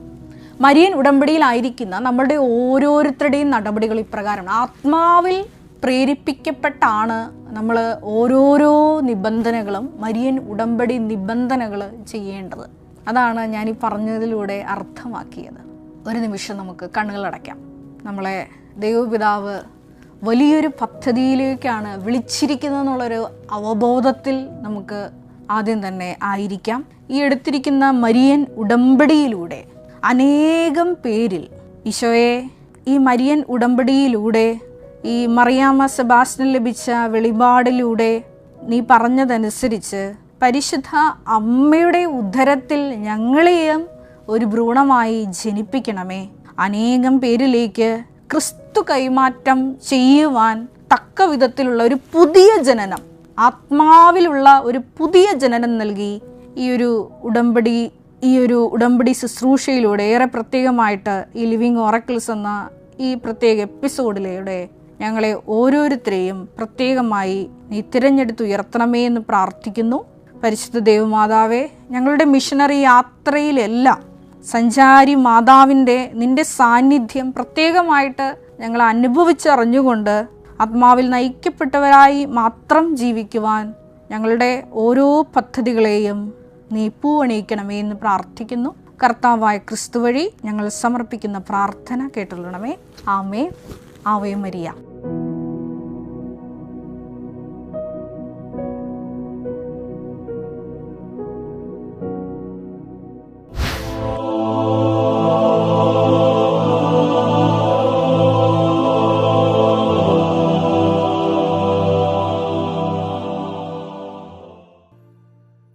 ഈശോ മിശിഹായ്ക്ക് സ്തുതിയായിരിക്കട്ടെ. ഈശോയ്ക്കും പരിശുദ്ധ അമ്മയ്ക്കും അനേകായിരം നന്ദി പറയുന്നു. എൻ്റെ പേര് ലിഖിത NX. ഇതെൻ്റെ ഹസ്ബൻഡാണ് ആൻ്റണി ജയൻ. ഞങ്ങൾ പെരുമ്പടപ്പ് സാന്താക്രൂസ് ഇടവക അംഗമാണ്. ഞങ്ങൾ 2025 ജാനുവരിയിലാണ് ഉടമ്പടി എടുത്തത്. അതിനുശേഷം ഫസ്റ്റ് ഞങ്ങൾ പുതുക്കിയതിന് ശേഷമാണ് എനിക്ക് പെട്ടെന്നൊരു നടുവേദന ഉണ്ടാകുന്നു. ഈ നടുവേദനയെ തുടർന്ന് ഞങ്ങൾ മെഡിക്കൽ ട്രസ്റ്റ് ഹോസ്പിറ്റൽ എറണാകുളം അവിടെ ചെല്ലുന്നു. അവിടെ ചെന്ന് ഗൈനക്കോളജിസ്റ്റിനെ കണ്ടപ്പോൾ അവർ പറയുന്നു നമുക്കൊരു അൾട്രാസൗണ്ട് സ്കാൻ ചെയ്ത് നോക്കാം. ഞങ്ങൾ സ്കാൻ ചെയ്ത് നോക്കിയതിന് ശേഷം അവർ എന്നെ ഗ്യാസ്ട്രോ സർജൻ്റെ അടുത്തോട്ട് റെഫർ ചെയ്യുന്നു. അവിടെ വെച്ചാണ് ഡോക്ടർ എന്നോട് കാര്യം പറയുന്നത്. നടുവേദന വന്നു, അതിനുശേഷം സ്കാൻ ചെയ്തു, നിങ്ങളുടെ ലിവറിൽ ഒരു സിസ്റ്റ് ഉണ്ട്. ഇതൊരു സിമ്പിൾ സിസ്റ്റ് അല്ല. ഡോക്ടർ അന്ന് എന്നോട് പറഞ്ഞത് ഇതൊരു കോംപ്ലക്സ് സെപ്പാറ്റിക് സിസ്റ്റാണ്. അതായത് ഇത് അറകളായിട്ടാണ്. ഈ അറയുടെ ഉള്ളിൽ എന്താണെന്ന് നമുക്ക് ഫർദർ സ്റ്റഡീസ് ചെയ്യണം. അതിനുവേണ്ടി ഒരു CTO MRIയോ ചെയ്ത് നോക്കണം. അപ്പോൾ എനിക്കൊരു ഡേറ്റ് തന്നു. ഈ ഡേറ്റിൽ നിങ്ങൾ CT ചെയ്തിട്ട് വരണമെന്ന് എന്നോട് പറയുവാണ്. അപ്പോഴേക്കും ഞാൻ ഡോക്ടറോട് ചോദിച്ചു, ഇത് വെള്ളം കുടിച്ചാൽ മാറുമോ, അല്ലെങ്കിൽ കുറച്ച് എക്സസൈസ് ചെയ്താലോ, എന്തെങ്കിലും സൊല്യൂഷൻ ഉണ്ടോ ഇത് മാറാൻ? അപ്പോൾ ഡോക്ടർ എന്നോട് പറഞ്ഞു, ഇത് അങ്ങനെയൊന്നും മാറുന്ന സിസ്റ്റം അല്ലടോ, ഇതിന് പ്രത്യേകിച്ച് മെഡിസിൻ ഒന്നുമില്ല, ഇത് വളർന്നു കഴിയുമ്പോൾ നമുക്ക് സർജറി ചെയ്യാം എന്ന് പറഞ്ഞ് നിങ്ങൾ CT എടുത്തിട്ട് വാ എന്ന് പറഞ്ഞ് ഞങ്ങളെ വിടുന്നു. അപ്പോൾ അന്ന് മുതൽ വീട്ടിൽ വന്നതിന് ശേഷം നമ്മുടെ നേർച്ച വസ്തുവായ ഉടമ്പടി തൈലം മെഡിസിൻ പോലെ ഞാൻ പുരട്ടുമായിരുന്നു. രാവിലെയും ഉച്ചക്കും വൈകുന്നേരവും എനിക്ക് സങ്കടം വരുമ്പോഴൊക്കെ ഞാൻ എടുത്ത് പുരട്ടും. ഇത് പുരട്ടിയിട്ട് പരിശുദ്ധ അമ്മയോട് പറയും, ഇത് അടർത്തി കളയണേ പരിശുദ്ധ അമ്മേ, എൻ്റെ ലിവറിൽ നിന്ന് ഇത് അടർത്തി കളയണം. ഞാൻ എത്ര നാളായി ഈ ഒരു ഭാരവുമായിട്ട് നടക്കേണ്ടത്? 6 months ഫോളോ അപ്പ് ചെയ്ത് ഇത് വളരുന്നുണ്ടോ എന്ന് നോക്കി, അത് വളരുന്നുണ്ടെങ്കിൽ സർജറി ചെയ്ത് ഇതെങ്ങനെ ഞാൻ ഈ ഒരു ടെൻഷനുമായിട്ട് മുന്നേറണ്ടേ എന്ന് പറഞ്ഞ് ഉടമ്പടി തൈലം ഇട്ട് പ്രാർത്ഥിക്കുമായിരുന്നു. അങ്ങനെ CTയുടെ ഡേറ്റ് എടുത്തു. CTയുടെ ഡേറ്റിൻ്റെ തലേ ദിവസം ഞാനിവിടെ പരിശുദ്ധമ്മയുടെ മുന്നിൽ വന്ന് ഞാനിങ്ങനെ മനസ്സിൽ സങ്കല്പിച്ചു, എനിക്ക് ഇവിടെ വരുമ്പോഴൊക്കെ എനിക്ക് തോന്നണത് പരിശുദ്ധമ്മേനെ നേരിട്ട് കാണാം, പരിശുദ്ധമ്മയോട് നേരിട്ട് സങ്കടം പറയാം എന്നാണ് എൻ്റെ മനസ്സിലെ ഫീലിംഗ്. അങ്ങനെ ഇവിടെ വന്ന് ഞാനിവിടെ ഫ്രണ്ടിൽ വന്ന് മുട്ടുകുത്തി ഞാൻ എൻ്റെ മനസ്സിൽ എനിക്ക് തോന്നുക ഞാൻ പരിശുദ്ധ അമ്മേനെ ഓടിപ്പോയി കെട്ടിപ്പിടിക്കുന്നു, 2 കവളത്ത് ഉമ്മ കൊടുക്കണു. എന്നിട്ട് ഞാൻ അമ്മയോട് പറയുകയാണ്, കണ്ടില്ലേ എൻ്റെ ലിവറിൽ സിസ്റ്റ് ഉണ്ട്, ഇത് അടർത്തി കളയണം, ഇനി പോകുമ്പോൾ ഇത് ഉണ്ടാവരുത്, ഇനി CT കഴിഞ്ഞ് റിപ്പോർട്ടുമായിട്ട് പോകുമ്പോൾ ഇത് ഉണ്ടാവരുത്, ഇത് അടർത്തി മാറ്റണം, എൻ്റെ അമ്മയ്ക്ക് എൻ്റെ സങ്കടം കാണാൻ പറ്റുമോ എന്ന് പറഞ്ഞ് ഞാൻ വീണ്ടും കുറേ ഉമ്മ കൊടുത്തു. എൻ്റെ മനസ്സിൽ ഞാൻ അങ്ങനെ സങ്കല്പിക്കുക. അങ്ങനെ CTക്ക് പോയി. CT സ്കാൻ കഴിഞ്ഞു. പഴയ റിപ്പോർട്ടും പുതിയ റിപ്പോർട്ടുമായി ഡോക്ടറിനെ കൺസൾട്ട് ചെയ്യാൻ വേണ്ടി റൂമിൽ കയറുകയാണ്. ഡോക്ടർ ആദ്യം പഴയ റിപ്പോർട്ട് നോക്കി, എന്നിട്ട് നമ്മളോട് പറഞ്ഞു, ഈ സിസ്റ്റ് ഇത്രയുണ്ട്, ഇത് വളർന്നതിന് ശേഷം നമുക്ക് സർജറി ചെയ്യാം, സർജറി കുറച്ച് കോംപ്ലിക്കേഷൻ ആയിരിക്കും, ലിവറിലല്ലേ എന്നൊക്കെ പറയുന്നു. അതിനുശേഷം പുതിയ CT സ്കാനിങ്ങിൻ്റെ റിപ്പോർട്ട് നോക്കി. CT സ്കാനിൻ്റെ റിപ്പോർട്ട് നോക്കിയിട്ട് ഡോക്ടർ എന്നോട് പറയുക, ഇതൊരു മിറാക്കിൾ തന്നെയാണ് കേട്ടോ, അങ്ങനൊരു സിസ്റ്റ് CT സ്കാനിൽ കാണുന്നില്ല, അങ്ങനൊരു സിസ്റ്റ് ഇതിനകത്തില്ല, പണ്ട് നിങ്ങൾ കണ്ട സിസ്റ്റ് ഇതിനകത്തില്ല എന്ന് ഡോക്ടർ നമ്മളോട് പറയുകയാണ്. ഞങ്ങൾക്കും വളരെയേറെ സന്തോഷം തോന്നി. അപ്പോൾ എൻ്റെ കയ്യിൽ കാശ് രൂപ ഉണ്ടായിരുന്നു. ഈ കാശ് രൂപ ഞാൻ എടുത്ത് കാണിച്ചു കൊടുത്തിട്ട് പറഞ്ഞു, ഇത് കണ്ടോ, ഇതുണ്ട്, എപ്പോഴും എൻ്റെ പരിശുദ്ധ അമ്മ എൻ്റെ കൂടെ ഉണ്ട് എന്ന് പറഞ്ഞു. അങ്ങനെ ഇതായിരുന്നു ഞങ്ങളുടെ ജീവിതത്തിലെ ഉടമ്പടി എടുത്തതിന് ശേഷമുള്ള ആദ്യത്തെ സാക്ഷ്യം. ഞങ്ങൾ ഉടമ്പടി എടുക്കാനും ഒരു കാരണമുണ്ടായി. എനിക്ക് കല്യാണം കഴിക്കുന്നതിന് മുന്നേ എൻ്റെ ഒരു ആഗ്രഹമായിരുന്നു എനിക്കൊരു വിശ്വാസിയായ മകനെ കല്യാണം കഴിക്കണമെന്ന്. പക്ഷേ എനിക്ക് കിട്ടിയത് വിശ്വാസമൊക്കെ ഉണ്ട്, പക്ഷെ എന്നിരുന്നാലും നമ്മൾ പ്രാർത്ഥന ചൊല്ലുമ്പോഴും കൊന്ത ചൊല്ലുമ്പോഴും അല്ലെങ്കിൽ ബഹുമാനപ്പെട്ട ജോസഫ് അച്ഛൻ്റെ ക്ലാസ്സൊക്കെ കേൾക്കുമ്പോൾ എന്നോട് പറയും, നിനക്ക് വേറെ പണിയൊന്നുമില്ലേ എന്ന് എന്നോട് ചോദിക്കാറുണ്ട്. അപ്പോഴൊക്കെ എനിക്ക് സങ്കടം വരും.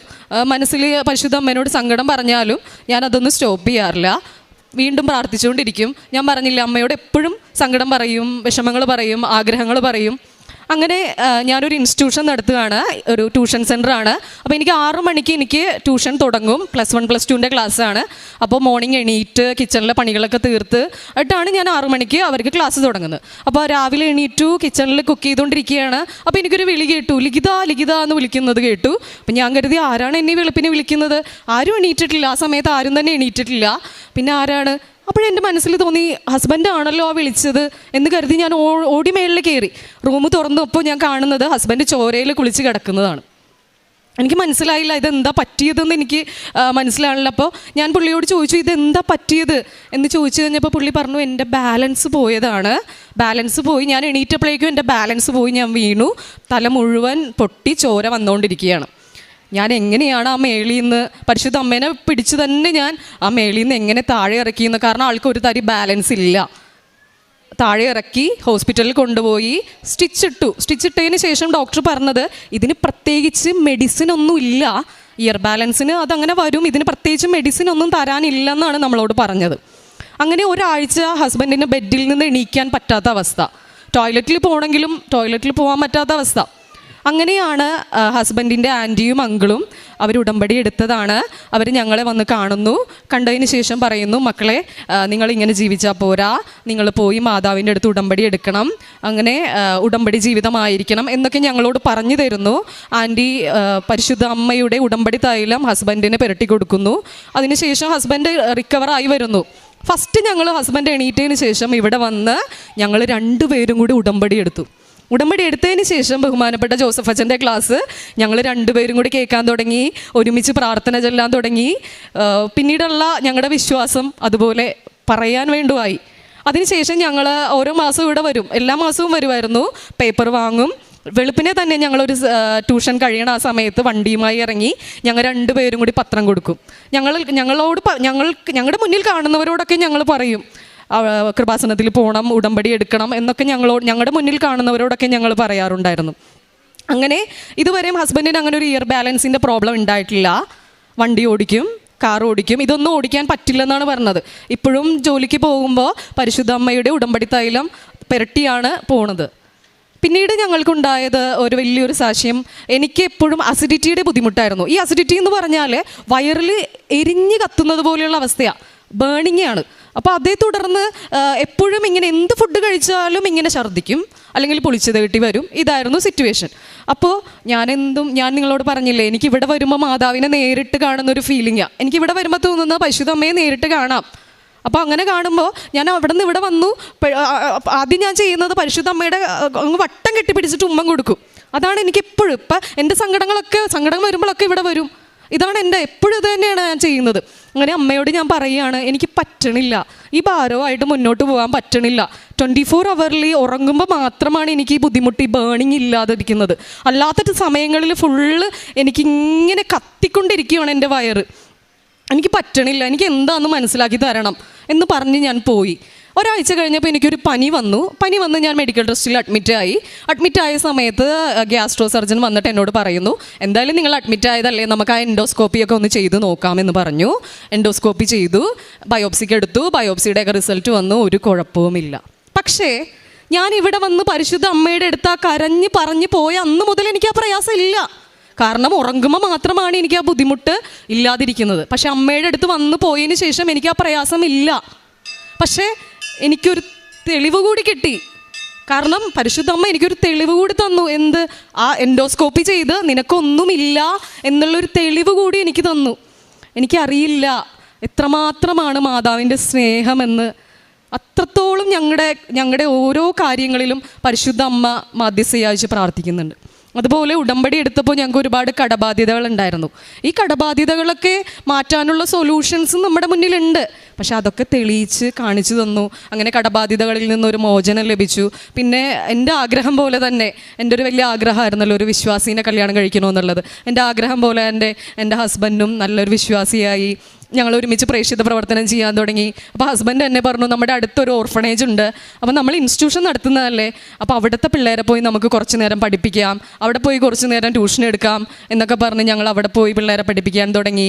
അതുപോലെ തന്നെ കാരുണ്യ പ്രവർത്തികൾ കൂടുതലായിട്ടും നമ്മൾക്ക് ആരാണോ വിശക്കുന്നവരെ കണ്ടെത്തി അവർക്ക് ഭക്ഷണം കൊടുക്കുക, അങ്ങനെയുള്ള കാര്യങ്ങൾ ചെയ്യാൻ തുടങ്ങി. പിന്നെ നമ്മൾ കടന്നു ചെല്ലുന്നിടത്തൊക്കെ നമ്മളുടെ അനുഭവസാക്ഷ്യം പറയാറുണ്ട്. ഉടമ്പടി എടുക്കാനും അതുപോലെ തന്നെ നമ്മുടെ പരിസരത്താണെങ്കിലും ഒരാൾക്ക് വയ്യാതെ വന്നാൽ പരിശുദ്ധ അമ്മയുടെ ഉടമ്പടി തൈലം വിശ്വാസ പ്രമാണം ചൊല്ലി ഞാൻ ലേപനം ചെയ്ത് കൊടുക്കാറുണ്ട്. എനിക്കറിയില്ല, ഇങ്ങനെ ഈ അൾത്താരയിൽ കയറി വന്ന് ഇതുപോലെ സാക്ഷ്യം പറയാൻ ഒരുക്കിയ പരിശുദ്ധ അമ്മയ്ക്ക് അനേകായിരം നന്ദിയാണ് പറയുന്നത്. തിരുക്കുമാരനും ഞങ്ങളുടെ അനേകായിരം നന്ദി പറയുന്നു. എത്ര നന്ദി പറഞ്ഞാലും മതിയാവില്ല. അതുപോലെയാണ് ഞങ്ങൾക്ക് ജീവിതത്തിൽ നേടിത്തന്നത്. ഈശോയ്ക്കും പരിശുദ്ധ അമ്മയ്ക്കും അനേകായിരം നന്ദി. പിതാവിനും ഈശോ മിശിഹായ്ക്കും അമ്മ മാതാവിനും ആദ്യം തന്നെ സ്തുതി പറയുന്നു. ഈ അവസരം ഇവിടെ നിൽക്കാൻ തന്നതിന് അമ്മയോടും ഒരുപാട് നന്ദിയുണ്ട്. ഞാൻ 2025 ജാനുവരി 11 ആദ്യമായി ഇവിടെ വന്നതും ഉടമ്പടി എടുത്തതും. അത് എൻ്റെ അമ്മയിലൂടെയാണ് ഞാനിവിടെ എത്തിയത്. എൻ്റെ അമ്മയാണ് 2024 സെപ്റ്റംബറിൽ ഇവിടെ വന്ന് ഉടമ്പടി എടുത്തതും എന്നെ ഈ മാതാവിൻ്റെ സന്നിധിയിലേക്ക് കൊണ്ടുവന്നതും. ഞാനൊരു കോൺവെൻറ്റ് സ്കൂളിലാണ് പഠിച്ചത്. ആഴ്ചയിലെല്ലാം ജപമാലയും പ്രാർത്ഥനയും ഒക്കെ ഉണ്ടായിരുന്നു. മാതാവിനോട് എനിക്ക് ഇഷ്ടവും ഒക്കെ ഉണ്ടായിരുന്നു. വീട്ടിലും ഞാനൊരു അക്രൈസ്തവയാണ്, അപ്പോൾ വീട്ടിലും പ്രാർത്ഥനയൊക്കെ ഉണ്ട്. എൻ്റെ +2 പഠനത്തിന് ശേഷം എനിക്ക് എൻ്റെ കോളേജ് പഠനം നടന്നിട്ടില്ലായിരുന്നു. എൻട്രൻസ് ഒക്കെ എഴുതണമെന്നൊക്കെ വിചാരിച്ചപ്പോഴും ഫാമിലി കുറച്ച് ഫിനാൻഷ്യലി ട്രബിളൊക്കെ ആയപ്പോൾ എൻ്റെ പഠനമൊക്കെ മുടങ്ങി.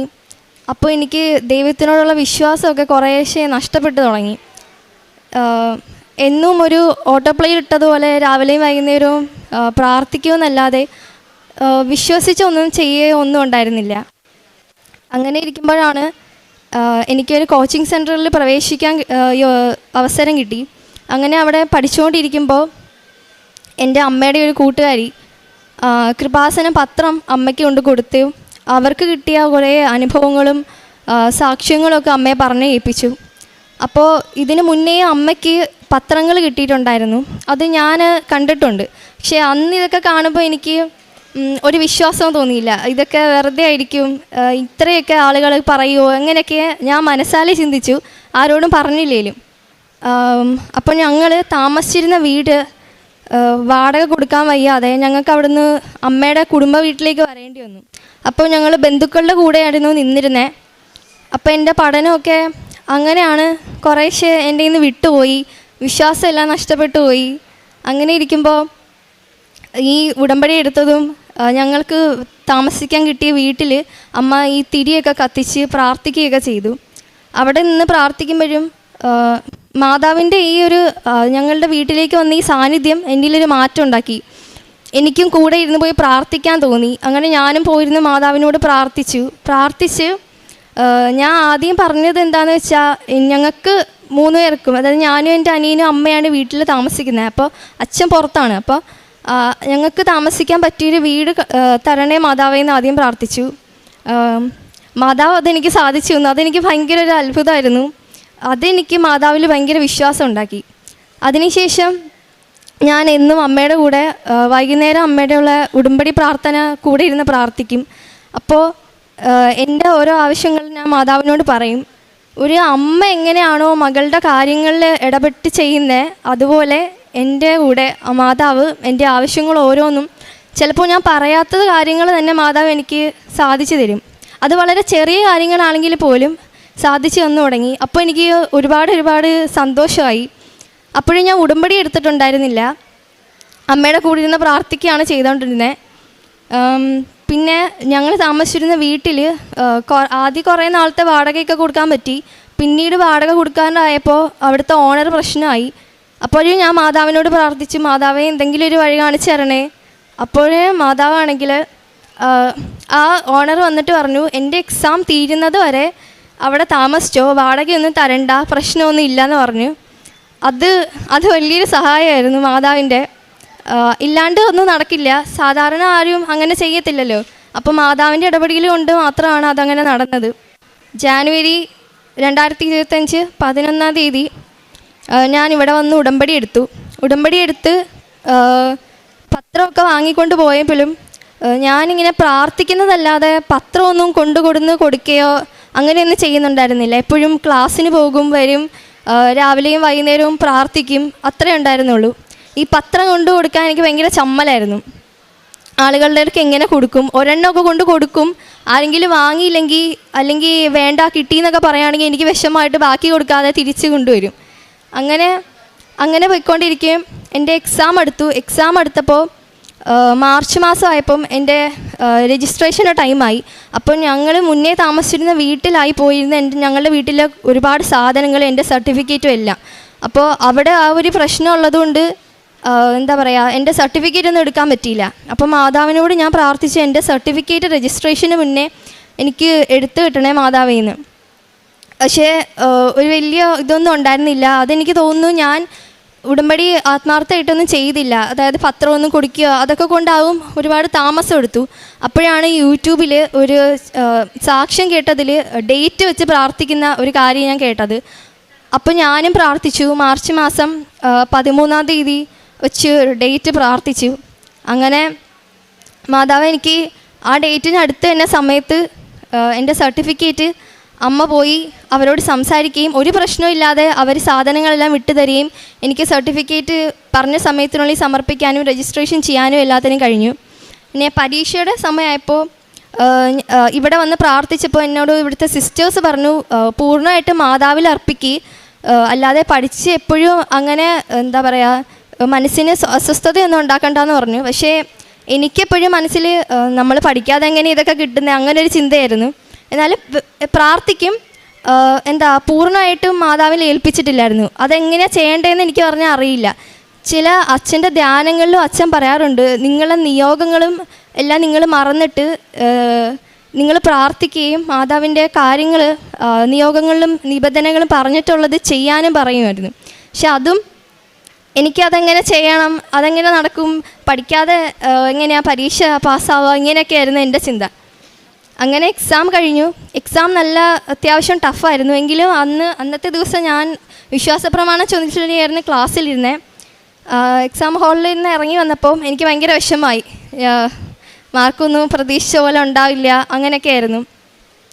അങ്ങനെ ഭയങ്കര ഡൗൺ ആയിപ്പോയി ആ ഒരു സമയം. എനിക്ക് ആദ്യം ഇവിടെ സിസ്റ്റേഴ്സ് പറഞ്ഞ പോലെ ചെയ്യേണ്ടാൽ മതിയായിരുന്നു, മാതാവിൽ മുഴുവനായിട്ട് അർപ്പിച്ചാൽ മതിയായിരുന്നു, ഇങ്ങനെയൊക്കെ തോന്നി. പിന്നെ ഞാൻ കുറേ വിഷമിച്ചിരുന്ന ഒരു ദിവസം രാവിലെ ഡെയിലി ബ്രെഡിൽ അച്ഛൻ ഇങ്ങനെ പറഞ്ഞു, നിങ്ങൾ കൂടുതൽ വിഷമിക്കുമ്പോഴാണ് നിങ്ങൾ ദൈവത്തെ വിളിക്കേണ്ടത്. അതുപോലെ നിങ്ങൾ എപ്പോഴാണോ നിങ്ങൾക്ക് ദൈവത്തെ വിളിക്കാതിരിക്കാൻ തോന്നുന്നത്, നിങ്ങളുടെ മനസ്സിൽ പ്രാർത്ഥിക്കാണ്ടിരിക്കാൻ തോന്നുന്നത്, ആ സമയം നിങ്ങളതിനെ അതിജീവിച്ച് പ്രാർത്ഥിക്കണമെന്ന് പറഞ്ഞു. അത് കേട്ടിട്ട് ഞാൻ സന്ധ്യാസമയത്ത് എനിക്ക് ചിലപ്പോൾ ജപമാലയൊന്നും ചൊല്ലാൻ എൻ്റെ മനസ്സിൽ വരില്ല. വെറുതെ ഇങ്ങനെ ഉടമ്പടി പ്രാർത്ഥന മാത്രം ചൊല്ലിയിട്ട് ഞാൻ പോകുമായിരുന്നു. പക്ഷേ പിന്നെ സന്ധ്യാപ്രാർത്ഥനയോടൊപ്പം ഞാൻ ജപമാല ചൊല്ലാനും സന്ധ്യാപ്രാർത്ഥന ചൊല്ലാനും തുടങ്ങി. അതിനുശേഷം എനിക്ക് വലിയൊരു ആത്മവിശ്വാസമായിരുന്നു. എന്ത് വന്നാലും എൻ്റെ കൂടെ മാതാവ് കാണും എന്നെനിക്കൊരു വിശ്വാസം വരാൻ തുടങ്ങി. അങ്ങനെ ഒരു റിസൾട്ട് വന്നു. എനിക്ക് MBBSന് അഡ്മിഷൻ കിട്ടിയില്ല. പക്ഷേ മാതാവിനോട് ഞാൻ പ്രാർത്ഥിച്ചു, എനിക്കൊരു ഗവൺമെൻറ് സീറ്റിൽ അഡ്മിഷൻ കിട്ടണേ, ഇപ്പോഴത്തെ എൻ്റെ സാഹചര്യത്തിനനുസരിച്ച് ഫീസൊക്കെ അടയ്ക്കാൻ ബുദ്ധിമുട്ടായിരിക്കും, അപ്പോൾ ഗവൺമെൻറ് സീറ്റിൽ അഡ്മിഷൻ കിട്ടണേ മാതാവിന്ന് പ്രാർത്ഥിച്ചു. ഇന്നലെ അങ്ങനെ എൻ്റെ മെഡിക്കൽ അലൈഡിൻ്റെ ഫസ്റ്റ് അലോട്ട്മെൻറ്റ് വന്നു. അതിലെനിക്ക് ഹോമിയോപ്പതിയിൽ എറണാകുളത്ത് അഡ്മിഷൻ അലോട്ട്മെൻറ്റ് ആയിട്ടുണ്ട്. അപ്പോൾ അതിൻ്റെ മാതാവിൻ്റെ സഹായം കൊണ്ടാണ് എനിക്കത് കിട്ടിയത്. ഇല്ലായിരുന്നുണ്ടെങ്കിൽ എനിക്കത് കിട്ടുമെന്ന് ഞാൻ വിചാരിക്കുന്നില്ല. കാരണം കഴിഞ്ഞ വർഷമൊക്കെ ഒരുപാട് റാങ്ക് കുറഞ്ഞ ആൾക്കാർക്കൊക്കെ ഭയങ്കര ബുദ്ധിമുട്ടായിരുന്നു കിട്ടാനെന്നൊക്കെ ആയിരുന്നു. പക്ഷേ ഫസ്റ്റ് അലോട്ട്മെൻറ്റിൽ തന്നെ എനിക്കത് കിട്ടി. അതിൽ മാതാവിൻ്റെ സഹായത്തിന് ഒരുപാട് നന്ദി. പിന്നെ എനിക്ക് പറയാനുള്ളത് എന്താ പറയുക, പത്രം കൊടുക്കുന്ന കാര്യമാണ്. പത്രങ്ങൾ കൊടുക്കാൻ എനിക്ക് ആദ്യം ചമ്മലായിരുന്നു. അപ്പം ആ ചമ്മൽ മാറിയത് എങ്ങനെയാണെന്ന് വെച്ചാൽ, സാക്ഷ്യങ്ങൾ കേൾക്കാൻ തുടങ്ങിയപ്പോൾ അതിനകത്ത് ഓരോ ചേച്ചിമാരും ചേട്ടന്മാരും ഒക്കെ പറയുന്നത് കേട്ടു. അതായത് നിങ്ങൾക്ക് എന്തെങ്കിലും നിയോഗങ്ങൾ വെച്ചിട്ട് നടക്കുന്നില്ല എന്നുണ്ടെങ്കിൽ അത് നിങ്ങളെന്തെങ്കിലും പൂർണ്ണമായിട്ട് അത് ചെയ്യാത്തത് കൊണ്ടായിരിക്കും. ചെയ്യേണ്ടതാണല്ലോ നമ്മുടെ ഉടമ്പടി, അപ്പം അത് ചെയ്യാത്തത് കൊണ്ടാണെന്ന് പറഞ്ഞിട്ട് അവരെല്ലാം പത്രം കൊടുക്കാൻ തുടങ്ങിയപ്പോഴാണ് അവർക്ക് ഒരുപാട് സഹായങ്ങളും സാക്ഷ്യങ്ങളും ഒക്കെ ഉണ്ടായെന്ന് പറഞ്ഞു. അപ്പോൾ ഞാനും അതുപോലെ ചെന്നിട്ട്, ഞങ്ങൾ അവിടുത്തെ ഒരു പള്ളിയുണ്ട്, ഞാൻ സ്ഥിരം വെള്ളിയാഴ്ചകളിൽ പോകാറുള്ളതാണ്. അപ്പോൾ അവിടെ പോയിട്ട് പത്രങ്ങൾ കൊടുക്കാൻ തുടങ്ങി. ആദ്യമൊക്കെ 1-2 എണ്ണമൊക്കെ കൊടുത്തിട്ട് ഞാൻ പിന്മാറും. ആരെങ്കിലുമൊക്കെ വാങ്ങിയില്ലെങ്കിൽ വേണ്ടാന്നൊക്കെ പറഞ്ഞാൽ പിന്നെ എനിക്ക് വിഷമമായിട്ട് ഞാൻ മാറിക്കളയും.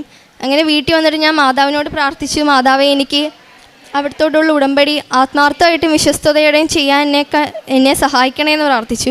അതിനുശേഷം പിന്നെ പള്ളിയിൽ പോയി ഉടമ്പടി പത്രങ്ങൾ കൊടുക്കുമ്പോൾ എനിക്ക് വളരെ സന്തോഷത്തോടെ കൊടുക്കാൻ കഴിഞ്ഞു എന്നുള്ളതാണ് സത്യം. അവിടെ പോയിട്ട് എനിക്ക് വിഷമം ഉണ്ടാവില്ല, എല്ലാവരോടും ചിരിച്ച മുഖത്തോടെ എനിക്ക് പത്രങ്ങൾ കൊടുക്കാൻ കഴിയും. അതുപോലെ ഞാൻ അങ്ങനെ പള്ളികളിൽ അങ്ങനെ പോകുമ്പം കൂടെ എനിക്ക് 2 പൊതിച്ചോറും കൂടി ഞാൻ എടുക്കും. ആർക്കെങ്കിലും ആവശ്യമുള്ളവർക്ക്, അത് ചിലപ്പോൾ വഴിയെഴുത്തിരിക്കുന്ന അപ്പാപ്പനെ അമ്മമാർക്കായിരിക്കാം, അല്ലെങ്കിൽ ചില ആളുകൾ ദൂരെ നിന്നൊക്കെ വന്നിട്ട് അവർ ഭക്ഷണമൊക്കെ കഴിക്കാണ്ട് വരുന്നവരുണ്ട്. അപ്പോൾ അവർക്കൊക്കെ കൊടുക്കും. അങ്ങനെ കുറേ കാര്യങ്ങളൊക്കെ ചെയ്തു. പക്ഷേ അതിനുശേഷം ഭയങ്കര ഒരു എന്താ പറയുക, മാതാവിൻ്റെ വലിയൊരു സാന്നിധ്യം എൻ്റെ കൂടെ ഉള്ളതുപോലെ എനിക്ക് ഫീൽ ചെയ്യും. എപ്പോഴും എനിക്കിങ്ങനെ വിശ്വാസ പ്രമാണം ചൊല്ലാനും പ്രാർത്ഥിക്കാനും അതുപോലെ ഇവിടുത്തെ പാട്ടുകൾ ചൊല്ലിക്കൊണ്ട് നടക്കാനും ഒക്കെ തോന്നി തുടങ്ങി. അങ്ങനെ ഇപ്പോഴും വിഷമവും എനിക്കില്ല. അതായത് എന്താവും എപ്പോഴും ഞാൻ അങ്ങനെയായിരുന്നു. ഇനി എങ്ങനെയാവും ഇങ്ങനെ എപ്പോഴും ആലോചിച്ച് വിഷമിച്ച് ഇങ്ങനെ നടക്കുമായിരുന്നു. സ്ട്രെസ്സായിരുന്നു എപ്പോഴും. പക്ഷെ ഇപ്പോൾ അങ്ങനെ ഒരു അവസ്ഥയില്ല. അത് മാതാവ് എൻ്റെ കൂടെ ഉള്ളതുകൊണ്ടാണ്. മാതാവിൻ്റെ സഹായം എപ്പോഴും എൻ്റെ കൂടെ ഉണ്ടാവുന്നു എന്ന് എനിക്ക് വിശ്വാസം ഉറപ്പായി തുടങ്ങി. പിന്നെ രോഗസൗഖ്യങ്ങളാണ്. എനിക്ക് ചെവിയുടെ താഴെയായിട്ട് വായൊക്കെ തുറക്കുമ്പോൾ ഒരു വേദന ഉണ്ടായിരുന്നു. ഹോസ്പിറ്റലൊന്നും കാണിച്ചില്ല, പക്ഷേ വാ തുറക്കുമ്പോൾ ഭയങ്കര വേദനയായിരിക്കും, സംസാരിക്കുമ്പോഴും വലിയ വേദനയായിരിക്കും. ഞാൻ മാതാവിൻ്റെ എണ്ണ തൈലം വിശ്വാസ പ്രമാണം ചൊല്ലി എന്നും വൈകുന്നേരം പ്രാർത്ഥിക്കുമ്പോൾ ചൊല്ലി തേക്കുമായിരുന്നു.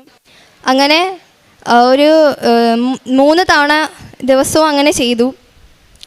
പിന്നീട് എനിക്ക് ആ വേദന വന്നിട്ടേ ഇല്ല. അതുപോലെ എൻ്റെ അനിയൻ കളിച്ച് വീണിട്ട് അവൻ്റെ ബാക്ക് ഭയങ്കര വേദനയായിരുന്നു, നടുഭാഗം. അത് രാത്രിയാവുമ്പോൾ അവനെ കിടക്കാനോ അതുപോലെ ഇരിക്കാനോ ഒന്നും പറ്റാത്ത വേദനയായി. അപ്പോൾ എൻ്റെ ഈ ചെവിയിലെ വേദന മാതാവ് മാറ്റി തന്നതുകൊണ്ട് ആ വിശ്വാസത്തിൽ ഞാൻ എണ്ണ തൈലം എടുത്ത് വിശ്വാസ പ്രമാണം ചൊല്ലി അവനെ കുരിശരച്ച് പ്രാർത്ഥിച്ചു. പിറ്റേ ദിവസം രാവിലെ മുതൽ അവന് വേദനയില്ല. വളയുമ്പോഴും തിരിയുമ്പോഴും ഇരിക്കുമ്പോഴും ഒരു കുഴപ്പമില്ല. അതുപോലെ പിന്നെ ആ വേദന അവന് വന്നിട്ടുമില്ല. ഇതൊക്കെയാണ് എൻ്റെ രോഗസൗഖ്യങ്ങൾ. പിന്നെ മാതാവിനോട് എനിക്ക് പറയാനുള്ളത്, ഇനി എൻ്റെ ഉടമ്പടി ഞാൻ ആത്മാർത്ഥമായിട്ട് ചെയ്യാൻ ശ്രമിക്കും. അതിനുവേണ്ടി എൻ്റെ കൂടെ മാതാവ് എപ്പോഴും ഉണ്ടാവണം. അപ്പോൾ ഇതിനെനിക്ക് എൻ്റെ അമ്മയോട് നന്ദി പറയണം. അമ്മയാണ് എന്നെ ഇവിടേക്ക് എത്തിച്ചത്. അപ്പോൾ അമ്മ മാതാവ്. ത്രിയേക ദൈവമേ, അങ്ങേക്ക് ആരാധന. ഹല്ലേലൂയ. പരിശുദ്ധ അമ്മയുടെ മധ്യസ്ഥതയിൽ ഈശോ ഇപ്പോൾ എനിക്ക് ചെയ്തു തന്ന, എൻ്റെ ജീവിതത്തിൽ എനിക്ക് ചെയ്തു തന്ന അനുഗ്രഹങ്ങളെക്കുറിച്ച് സാക്ഷ്യപ്പെടുത്തുവാനാണ് ഇന്ന് ഈ ആൾത്താരയിൽ പരിശുദ്ധ അമ്മയുടെ ഈശോയുടെ മുമ്പാകെ ഞാൻ നിൽക്കുന്നത്. എൻ്റെ ജീവിതത്തിൽ എൻ്റെ പേര് ഡയന. ഞാൻ വന്നിരിക്കുന്നത് വയനാട് സ്വദേശിയാണ്. എൻ്റെ സ്വന്തം സ്ഥലം മീനങ്ങാടിയാണ്. ഞാൻ ആദ്യമായി ഉടമ്പടി എടുക്കുന്നത് 2022 ഓഗസ്റ്റ് 3-ാം തീയതിയാണ്. ഉടമ്പടിയിൽ എൻ്റെ ജീവിതത്തിൽ എനിക്ക് പരിശുദ്ധ അമ്മയുടെ മധ്യസ്ഥതയിൽ ഒരുപാട് അനുഗ്രഹങ്ങളുണ്ടായി. ഞാൻ ഇന്നിവിടെ ഈ നിമിഷം നിൽക്കുന്നത് 2024 നവംബർ മുതൽ എനിക്കുണ്ടായിരുന്ന ഒരു രോഗം പരിശുദ്ധ അമ്മയുടെ മധ്യസ്ഥതയിൽ ബഹുമാനപ്പെട്ട ജോസഫ് അച്ഛൻ്റെ കൈവയ്പ് മൂലം എനിക്ക് കിട്ടിയ ഒരു സൗഖ്യത്തെക്കുറിച്ച് സാക്ഷ്യപ്പെടുത്തുവാനാണ്. 2024 നവംബർ മുതൽ ഞാൻ വളരെ കഠിനമായ നടുവേദന മൂലം ബുദ്ധിമുട്ടി. ഒത്തിരി ബുദ്ധിമുട്ടായി. ഡോക്ടേഴ്സിനെ കണ്ടു, MRI എടുത്തു, എക്സ്റേ എടുത്തു, രോഗം കൺഫേം ചെയ്തു. ഡിസ്കിൻ്റെ വിഷയമാണ്, L4 L5 ഡിസ്കിൻ്റെ വിഷയമാണ്, നെർവ് കംപ്രഷനാണെന്ന് പറഞ്ഞു. ട്രീറ്റ്മെൻറ്റുകൾ പലതും എടുത്തു. ആയുർവേദം ട്രീറ്റ്മെൻറ്റ് ചെയ്തു, അലോപ്പതി ചെയ്തു. അവസാനം Kozhikode GMC ortho hospital, speciality ഹോസ്പിറ്റലിൽ അഡ്മിറ്റായി. ട്രീറ്റ്മെൻറ്റ് നടന്നു. അന്നു മുതൽ 2 കാലിലും 3 കിലോ വീതം വെയിറ്റ് ഇട്ട്, ഒപ്പം പലതരം ഇഞ്ചക്ഷൻസ്, മെഡിസിൻസ് അല്ലാതെ അങ്ങനെ ഒരു 3-4 ദിവസം അവിടെ കിടന്നു. ഫെബ്രുവരി 1-ാം തീയതി മുതൽ 2-3 ദിവസം അവിടെ കിടന്നു. എനിക്ക് യാതൊരു വ്യത്യാസവും ഉണ്ടായിരുന്നില്ല. അതിനുശേഷം വീട്ടിലേക്ക് അവർ പറഞ്ഞയച്ച മെഡിസിൻസ് അതേപോലെ തന്നെ കണ്ടിന്യൂ ചെയ്യുന്നു. വെയിറ്റും അതുപോലെ തന്നെ ഇട്ട് കിടക്കുന്നു. സൈഡ് ചെരിഞ്ഞ് വേണം കിടക്കാൻ. അനുഭവിച്ചിട്ടുള്ളവർക്കറിയാം, ഡിസ്കിൻ്റെ വിഷയം വന്നിട്ടുണ്ടെങ്കിൽ അതികഠിനമായ വേദനയായിരിക്കും. നമ്മളുടെ ഓരോ ആവശ്യങ്ങളും ചെയ്യുവാൻ നമുക്ക് സാധിക്കില്ല. എഴുന്നേക്കാൻ വയ്യ, നിൽക്കാൻ വയ്യ, കിടക്കാൻ വയ്യ, എന്തിനേറെ ടോയ്ലറ്റിൽ പോകാൻ വയ്യ, കുളിക്കാൻ വയ്യ, എന്തിനൊരാളുടെ ഹെൽപ്പ് വേണം. ഡോക്ടർ എന്നോട് കിടക്കുക തന്നെ വേണം, വെയിറ്റിട്ട്, ഡേ ടൈം ഫുള്ളും വെയിറ്റിട്ട് കിടക്കണം. ഇടയ്ക്ക് നമുക്ക് റെസ്റ്റ് എടുക്കാം, ഒരു അരമണിക്കൂറൊക്കെ. ആ സമയത്ത് നമുക്ക് വെയിറ്റ് ഊരി തരാൻ ആൾ വേണം, ഇട്ട് തരാൻ ആൾ വേണം, ഒരു ഗ്ലാസ് വെള്ളം കുടിക്കണമെങ്കിൽ എടുത്തു തരാൻ ആൾ വേണം.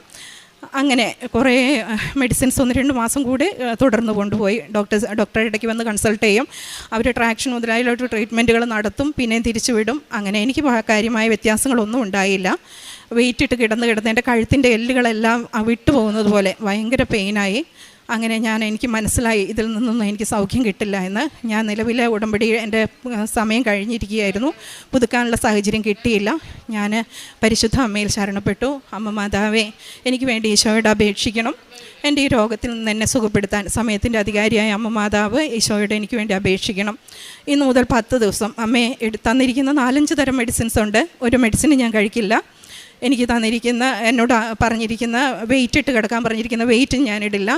എനിക്ക് അമ്മ സൗഖ്യം തരണം, ഈശോയുടെ അമ്മ എനിക്ക് വേണ്ടി അപേക്ഷിക്കണം എന്ന് പറഞ്ഞിട്ട് ഞാൻ ഓൺലൈനായിട്ട് ഉടമ്പടി രജിസ്റ്റർ ചെയ്തു. ഓൺലൈനായി കിടക്കുന്ന ഒരാൾക്ക് ഒരിക്കലും ഉടമ്പടി വേണ്ട രീതിയിൽ കൊണ്ടുപോകാൻ കഴിയില്ല. പക്ഷേ പ്രാർത്ഥനകൾ തുടർന്നുകൊണ്ടേയിരുന്നു.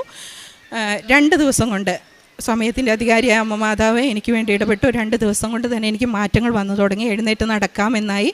അത്യാവശ്യം എൻ്റെ ആവശ്യങ്ങൾക്ക് എഴുന്നേറ്റ് നടക്കാം, ഫുഡ് കഴിക്കാം, അതിനൊന്നും പ്രശ്നമില്ല എന്നുള്ളതായി. എന്ന് വെച്ച് പൂർണ്ണമായി രോഗം മാറിയെന്നല്ല. കുറച്ച് നാളും കൂടെ എല്ലാവരും അത്ഭുതപ്പെട്ടു പോയി. കാരണം ഒരു മെഡിസിൻസും ഇല്ലാതെ, ഞാൻ എപ്പോഴും പറയും, പരിശുദ്ധ അമ്മ നമുക്ക് വേണ്ടി ചെയ്ത അത്ഭുതങ്ങൾ എൻ്റെ ജീവിതത്തിൽ ഒരുപാടുണ്ട്. പക്ഷേ എല്ലാവർക്കും മുമ്പിൽ അതൊരു സാക്ഷ്യമായിരുന്നു. പൂർണ്ണമായും മാറിയില്ലെങ്കിലും അത്രത്തോളം എനിക്ക് വ്യത്യാസം വന്നു. അങ്ങനെ മുൻപോട്ട് പോയി. യാത്ര ചെയ്യാവുന്നൊരു കണ്ടീഷൻ വന്നപ്പോൾ ഞാൻ മെയ് മാസം 31-ാം തീയതി ഇവിടെ വന്ന് തീർത്ഥാടന ഉടമ്പടി എടുത്തു. ബഹുമാനപ്പെട്ട ജോസഫ് അച്ഛൻ്റെ കരങ്ങൾ എൻ്റെ നടുവിൽ വെച്ച് പ്രാർത്ഥിക്കാൻ ഒരു ഭാഗ്യം കിട്ടി. അതിനെ തുടർന്ന് ഞാൻ വീട്ടിലേക്ക് തിരിച്ചു പോയി. അച്ഛൻ എനിക്കൊരു കാശ് രൂപവും തന്നു, അനുഗ്രഹിച്ചു വിട്ടു. അതിനുശേഷം ഇന്ന് വരെ എൻ്റെ 90 ദിവസത്തെ ഉടമ്പടി കംപ്ലീറ്റായി. ഈ നിമിഷം വരെ എനിക്ക് യാതൊരു വേദനകളുമില്ല. എനിക്കൊരു എല്ലാ ജോലികളും ചെയ്യാം. അടിച്ചു വാരാം, തുടയ്ക്കാം. ഒരു വീട്ടമ്മ ഒരു വീട്ടിൽ എന്തെല്ലാം ചെയ്യാമോ ഞാൻ എല്ലാ വെയിറ്റുകളും എടുക്കുന്നുണ്ട്, എല്ലാ ജോലികളും ചെയ്യുന്നുണ്ട്. തമ്പുരാൻ്റെ കൃപയാൽ, പരിശുദ്ധ അമ്മയുടെ മധ്യസ്ഥതയാൽ, ബഹുമാനപ്പെട്ട ജോസഫ് അച്ഛൻ്റെ കൈവയ്പിനാൽ എനിക്ക് കിട്ടിയ രോഗസൗഖ്യത്തിന് പരിശുദ്ധ അമ്മയോടും ഈശോയോടും ഞാൻ നന്ദി പറയുന്നു. എൻ്റെ അടുത്ത സാക്ഷ്യം 2023 എൻ്റെ ഒരു വിദേശയാത്രയെക്കുറിച്ചാണ്. എൻ്റെ മകളുടെ അരികിലേക്ക് UK പോകേണ്ട ഒരു ആവശ്യം വന്നു. എല്ലാവർക്കും അറിയാം, യൂറോപ്യൻ കൺട്രീസിലേക്ക് പോകുമ്പോൾ ഒരുപാട് പേപ്പേഴ്സ് ആവശ്യമാണ്. എൻ്റെ സർട്ടിഫിക്കറ്റ്സിലും പേപ്പേഴ്സിലും എല്ലാം കുറേ പ്രശ്നങ്ങളുണ്ടായിരുന്നു, കുറേ സ്പെല്ലിംഗ് മിസ്റ്റേക്കുകളുണ്ടായിരുന്നു. അത് തന്നെയല്ല, ഒരുപാട് വിഷയങ്ങളുണ്ടായിരുന്നു. ഞാൻ അമ്മയോട് പറഞ്ഞു, അമ്മ മാതാവേ, എനിക്ക് മോളുടെ അടുത്ത് പോകേണ്ടത് ആവശ്യമാണ്. ഇത് അമ്മയാണ്, അമ്മയുടെ ഇടപെടൽ മൂലമാണ് എനിക്കിത് സാധിക്കുന്നതെന്ന് എനിക്ക് എല്ലാവരുടെയും, എൻ്റെ കുടുംബത്തിൻ്റെ മുമ്പിലും മറ്റുള്ളവരുടെ മുമ്പിലും സാക്ഷ്യപ്പെടുത്തണം. അമ്മയുടെ ദിവസങ്ങളായ ബുധനാഴ്ചയോ ശനിയാഴ്ചയോ ആയിരിക്കണം എൻ്റെ പേപ്പർ വർക്കുകൾ തരേണ്ടത്, എൻ്റെ പേപ്പർ വരേണ്ടത്. അതുപോലെ പരിശുദ്ധ അമ്മ കൃപാസനത്തിൽ പ്രത്യക്ഷപ്പെട്ട 2:30 എനിക്ക് UK ഇറങ്ങണം. ഈ 2 കാര്യങ്ങൾ ഞാൻ എൻ്റെ അമ്മയോട് ആവശ്യപ്പെട്ടു. പക്ഷേ ഇവർ ആരോടും പറഞ്ഞിരുന്നില്ല. പരിശുദ്ധ അമ്മയുടെ ഇടപെടൽ മൂലം തന്നെ എനിക്ക് പേപ്പർ വന്നത്, വിസ അടിച്ചു കിട്ടിയത് ശനിയാഴ്ചയാണ്. അപ്പോൾ ഞാൻ അമ്മയോട് പറഞ്ഞിരുന്നു എനിക്കിങ്ങനെ കിട്ടിയെന്ന്. എല്ലാവർക്കും ഒരു അതിശയം പോലെയാണ് പലതും പിന്നീട് നടന്നത്. എനിക്ക് 2 ഡേറ്റുകൾ അതുപോലെ കാണിക്കാൻ തുടങ്ങി, 15, 16 എന്നിങ്ങനെ കാണിക്കാൻ തുടങ്ങി. അപ്പോൾ ഞാൻ വിചാരിച്ചു ഇതിലേതെങ്കിലും ഒരു ദിവസമായിരിക്കും ഞാൻ പോകുന്നതെന്ന്. ഓഗസ്റ്റ് 15 വിശുദ്ധ കുർബാന അനുഭവിച്ചതിന് ശേഷം അന്നത്തെ ദിവസമാണ് ഞാൻ യാത്ര പുറപ്പെട്ടത്. തിരിച്ച് UK എത്തുന്നത് 16-ാം തീയതിയാണ്, ഓഗസ്റ്റ് 16. അപ്പോൾ ആ 2 ഡേറ്റും കറക്റ്റായിരുന്നു. അതുപോലെ ഇന്ത്യൻ ടൈം 3 മണിക്കാണ് എൻ്റെ ഫ്ലൈറ്റ് അവിടെ ലാൻഡ് ചെയ്യേണ്ടത്. ഞാൻ തന്നെ ഞെട്ടിപ്പോയി. ഫ്ലൈറ്റ് അരമണിക്കൂർ മുൻപേ ഇറങ്ങുന്നുവെന്ന് അനൗൺസ്മെൻറ്റ് വന്നപ്പോൾ സത്യത്തിൽ ഞാൻ ഞെട്ടിപ്പോയി. പരിശുദ്ധ അമ്മ എൻ്റെ ആ നിസ്സാരിയായ എൻ്റെ വാക്കുകൾക്ക് ഇത്രത്തോളം വില തന്നതിന്, മറ്റുള്ളവരുടെ മുമ്പിൽ ഒരു സാക്ഷിയാക്കിയതിനും ഞാൻ നന്ദി പറയുന്നു. പിന്നീട് എനിക്ക് ഉണ്ടായ ഒരു അനുഭവം എന്താണെന്ന് വെച്ചാൽ UK വെച്ച് തന്നെയാണ്. ഞാൻ സ്വപ്നത്തിൽ കാണുകയാണ്, ഞാൻ എൻ്റെ മകളുടെ കുഞ്ഞിനെ എടുത്ത് ഒരു വലിയ ഗ്ലാസ് വിൻഡോയുടെ എയർപോർട്ടിൻ്റെ ഒരു ഭാഗം പോലെ എനിക്ക് തോന്നിയത്. ഗൾഫിലെല്ലാം യൂറോപ്യൻ കൺട്രീസിലെല്ലാം വിൻഡോസൊക്കെ അങ്ങനെ തന്നെയാണ്. ഞാൻ കുഞ്ഞിനെ എടുത്ത് നിൽക്കുന്നു, 12 എന്നൊരു ശബ്ദം ഞാൻ കേൾക്കുന്നു. 12 ബ്ലോക്ക് ലെറ്റേഴ്സിൽ എഴുതി കാണിക്കുന്നു. അപ്പോൾ എനിക്ക് മനസ്സിലായില്ല എന്തായിരിക്കും ഞാൻ കണ്ടത്. മോളെ, ഞാനിങ്ങനെ ഒരു സ്വപ്നം കണ്ടല്ലോ മോളെ എന്ന് മോളോടും പറഞ്ഞു. പക്ഷേ എനിക്ക് എന്താണെന്ന് മനസ്സിലായില്ല. ഞാൻ വിചാരിച്ചു ഞാൻ റിട്ടേൺ വരുന്ന ദിവസം 12-ാം തീയതി ആയിരിക്കും, അല്ലെങ്കിൽ എൻ്റെ ടിക്കറ്റ് 12 മണിക്കായിരിക്കും, ഒന്നുകിൽ അവിടെ നിന്ന് പുറപ്പെടുന്നത് അല്ലെങ്കിൽ ഇവിടെ ഇറങ്ങുന്നത്. പക്ഷേ നോക്കുമ്പോൾ ആ 12-നൊന്നും ഞാൻ പോകുന്നില്ല അവിടുന്ന്. പിന്നെ എന്തായിരിക്കും എന്നിങ്ങനെ ഒരു ചോദ്യം മനസ്സിലുണ്ടായിരുന്നു. അങ്ങനെ നിൽക്കുമ്പോൾ ഡിസംബർ മാസം 12-ാം തീയതി ഞാനും മക്കൾ 2 പേരും ജോലിക്കായി പുറത്താണ്. ഞാൻ കുഞ്ഞിനെ എടുത്ത് അവരുടെ ആ വിൻഡോ സൈഡിൽ നിൽക്കുമ്പോൾ, വലിയ വിൻഡോ ആണ്, ഭിത്തി ഫുള്ളായിട്ട് വരുന്ന ഗ്ലാസ് വിൻഡോയാണ്. ഞാനങ്ങനെ നിൽക്കുമ്പോൾ നല്ല പ്രകാശം അടിക്കുന്നതുകൊണ്ട് ഞാൻ ജസ്റ്റ് കുഞ്ഞിനെ എടുത്ത് അങ്ങോട്ട് നോക്കുമ്പോൾ ഈ പൈൻ മരങ്ങളുടെ കവരകൾക്കിടയ്ക്ക് കൂടെ സൂര്യൻ ഇങ്ങനെ ഇങ്ങോട്ട് ഉള്ളിലേക്ക് വന്ന് നിൽക്കുന്നത് പോലെ നന്നായി തെളിഞ്ഞ് കാണുന്നു. അതിനുള്ളിൽ കൃപാസനത്തിലെ അമ്മ നിൽക്കുന്നതായിട്ട് കാണാനുള്ള ഭാഗ്യം, നേരിൽ കാണാനുള്ള ഭാഗ്യം എന്നെ അതിനനുവദിച്ചതിനും പരിശുദ്ധ അമ്മയ്ക്കും ഈശോയ്ക്കും ഞാൻ നന്ദി പറയുന്നു. അതിനുശേഷം അന്ന് രാത്രി പ്രാർത്ഥിച്ച് കിടന്നതിന് ശേഷം ഈശോയെ അതുപോലെ ഞാൻ സ്വപ്നത്തിലാണ് കാണുന്നത്. പക്ഷേ ഈശോ ഇതുപോലെ സൂര്യനിൽ നിൽക്കുന്നു, ജപമാല കയ്യിലേന്തിയ ഈശോയെ ഞാൻ അങ്ങനത്തെ ഒരു പടമോ എവിടെയും രൂപമോ ഒന്നും ഞാൻ കണ്ടിട്ടില്ല. പിന്നീട് അതിനെക്കുറിച്ച് ഞാൻ ഒരുപാട് സ്ഥലങ്ങളിൽ തിരഞ്ഞു, ഈശോ ജപമാല പിടിച്ച് നിൽക്കുന്നതുണ്ടോ എന്ന് കണ്ടിട്ടില്ല. അങ്ങനെ ഒരു രൂപം കണ്ടു. 2 ലൈനിൽ ഏത് ലാംഗ്വേജ് ആണെന്ന് എനിക്ക് മനസ്സിലായില്ല, ഒറ്റ നോട്ടേ കണ്ടുള്ളൂ. 2 ലൈൻസും എഴുതി പോകുന്നു ആ സൂര്യനിൽ, അതെനിക്ക് മനസ്സിലായിട്ടില്ല എന്താണെന്ന്. പിന്നീട് ഇങ്ങോട്ട് എൻ്റെ ജീവിതത്തിൽ ഓരോ സമയങ്ങളിലും പല കാര്യങ്ങൾ എന്ത് തന്നെ പ്രാർത്ഥിച്ചാലും നിയോഗങ്ങളായി ഞാൻ വെച്ചതെല്ലാം തന്നെ സാധിച്ചിട്ടുണ്ട്. ആർക്ക് വേണ്ടി പ്രാർത്ഥിച്ചാലും തമ്പുരാൻ അങ്ങനെ ഒരു കൃപ എനിക്ക് തരുന്നുണ്ട്. തൈലം തേച്ച് രോഗികൾക്ക് വേണ്ടി പ്രാർത്ഥിക്കുമ്പോൾ എല്ലാവർക്കും തന്നെ സൗഖ്യം കിട്ടുന്നതായി. മാരക രോഗങ്ങളല്ല, അത്രത്തോളം യോഗ്യത എനിക്കില്ല. എന്നാലും അവരുടേതായ ചെറിയ രോഗങ്ങളൊക്കെ എന്നോട് പറയുമ്പോൾ പ്രാർത്ഥിക്കുമ്പോൾ അതിന് മാറ്റം വരുന്നതായിട്ട് എനിക്ക് കാണുവാനിടയായിട്ടുണ്ട്. അതുപോലെ എൻ്റെ ജീവിതത്തിൽ ഞാൻ ചെയ്യുന്ന കാരുണ്യ പ്രവർത്തികളെന്ന് പറഞ്ഞാൽ വൃദ്ധസദനങ്ങൾ സന്ദർശിക്കാറുണ്ട്. ശാരീരികമായി ചെയ്യാൻ പറ്റുന്ന കാര്യങ്ങൾ ചെറുതായിട്ടാണെങ്കിലും ചെയ്യാറുണ്ട്.